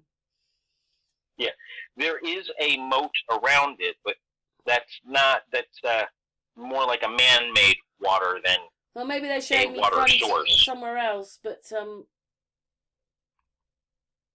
again, I can't see what you were seeing. No, I'm just looking at the pictures. I'm just looking overly at the pictures on the internet. Core Castle in Minecraft, it is, isn't it? Or is that's a game? That was a game or something. It's in Homestead, Florida. Yeah, no, I've got all the pictures up, but they're in it. Yeah, Fortnite is a cartoon thing. Don't worry. Yeah, and that place interests you. It is a bit strange. It's that dull colour again, isn't it? It's that colour again. It's grey. Go with that. Yeah, it's coral. It is made of coral. Here, I'll send you a quick image. Okay, there. I'll get Angel's one. Hang on. Oh, I see it. Does that phone work, Angel? The phone would be functioning if I had a landline, Oh, but right. I haven't had a How old's that landline phone? in a decade. How old is the phone? That looks quite old, that phone. That phone I had in my bathroom as a child. Right. Yes, I had a phone in the bathroom. Right, I'm putting this picture up because that's the picture we want. Yes, that's what I had, darling Angel. Do you like those things that look a bit like, what are they, spanners? Well, what it is there are, I think, like 6 different sections, and each section represents a constellation. Right. And there's one where there's the Gemini, there's the twin thing, and like each section distinctly represents a constellation. And in each of the sections, there's a spot where you can look up into the sky. Like there'll be a hole in the rock where if you look through it, it goes up into the sky. When the constellations all marry the holes in the rock was a specific time was a specific date in time.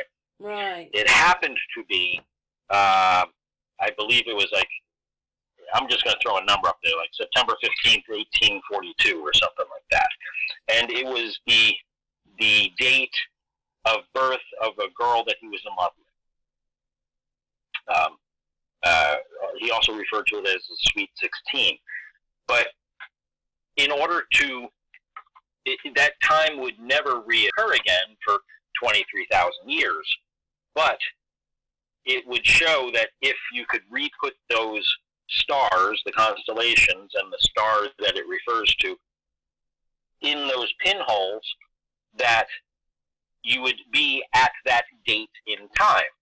And it, like I was trying to get to, is if we read time ourselves, then the government couldn't dictate time to us.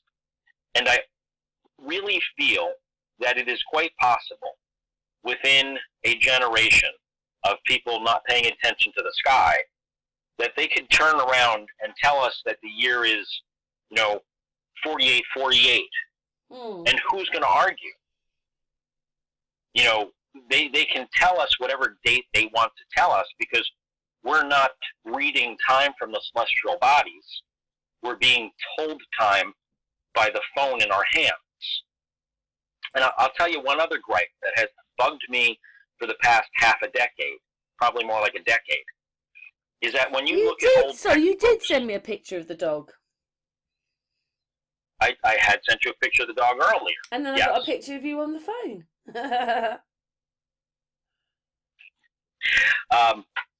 That we were telling time as BC and AD, before Christ and Anno Domini, year of the Lord. Recently, they have started to, when you look at history books and stuff, they call it BCE and CE. And I have a big gripe with those terminology because that's before current era and current era. Right. And the problem is the current era, as I see it, really started at about 4000 BCE, not 0 AD, Right, okay, yeah. AD. So they have decided to get rid of God by taking BC and AD out of the picture and stuck in there BCE, before current era, and CE, current era. But the 0 time they picked, I don't agree with.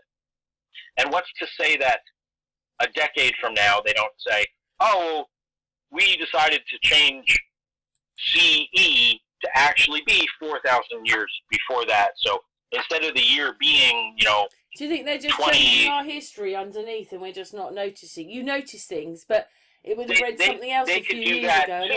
And then this is how they change our history. And then when people go to the internet, that's all they see.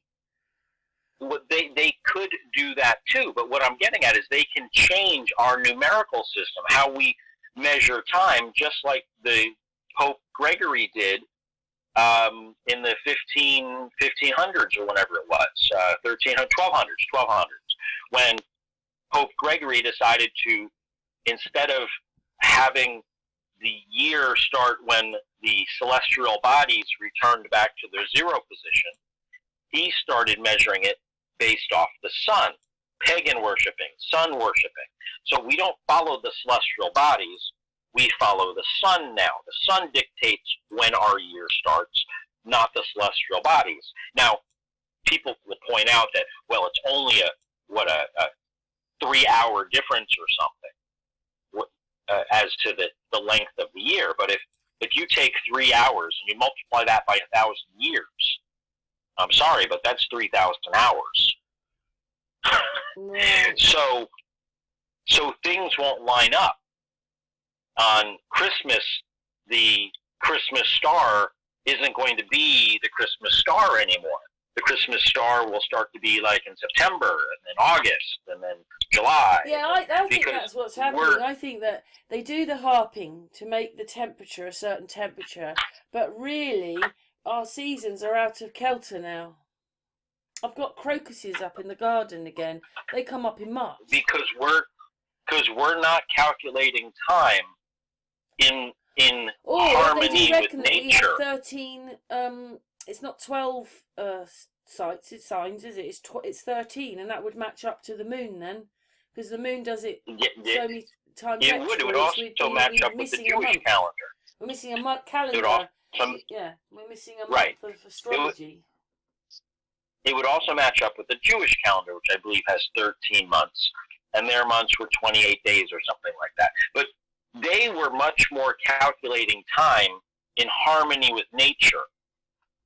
And the Romans, and I understand their rationale for doing it, but the Romans wanted, for reasons of taxation and debt collection, they wanted to standardize a time, a chronological device. They wanted to standardize something, but they standardized it in the best interests of man, not in the best interests of nature. And we are falling out of sync with nature, how we calculate time. And the more we keep changing things, not that our 0 year currently is the same 0 year as AD and BC, but we've changed the words, and now they're not in sync with, something which is a time that we can prove or at least calculate based on where the celestial bodies were at the given time. But it's something which is more whenever they want to tell us it is, because it's no longer synced with nature. So they can say, BCE we're going to say was, 3600 BC is now current era. We're going to change there. And then all of a sudden our year changes. There's 1,000 years. There's something wrong with 1,000 years. 1,000 years not right. I don't know. It's so hard because I've kind of worked out that they were a lot more advanced before. Maybe the big buildings were the one King George, which got the corporation to England. And then when you think about that, you think, well, maybe Henry VIII was riding around in a car or something like that, because to build the buildings that they did, they had to be far more advanced. So it's all a bit strange, isn't it? Right. All I'm trying to point out is we the people are allowing our government to dictate time to us, as opposed to we read time from nature. And the more control we give to our government, the more control our government will gladly assume.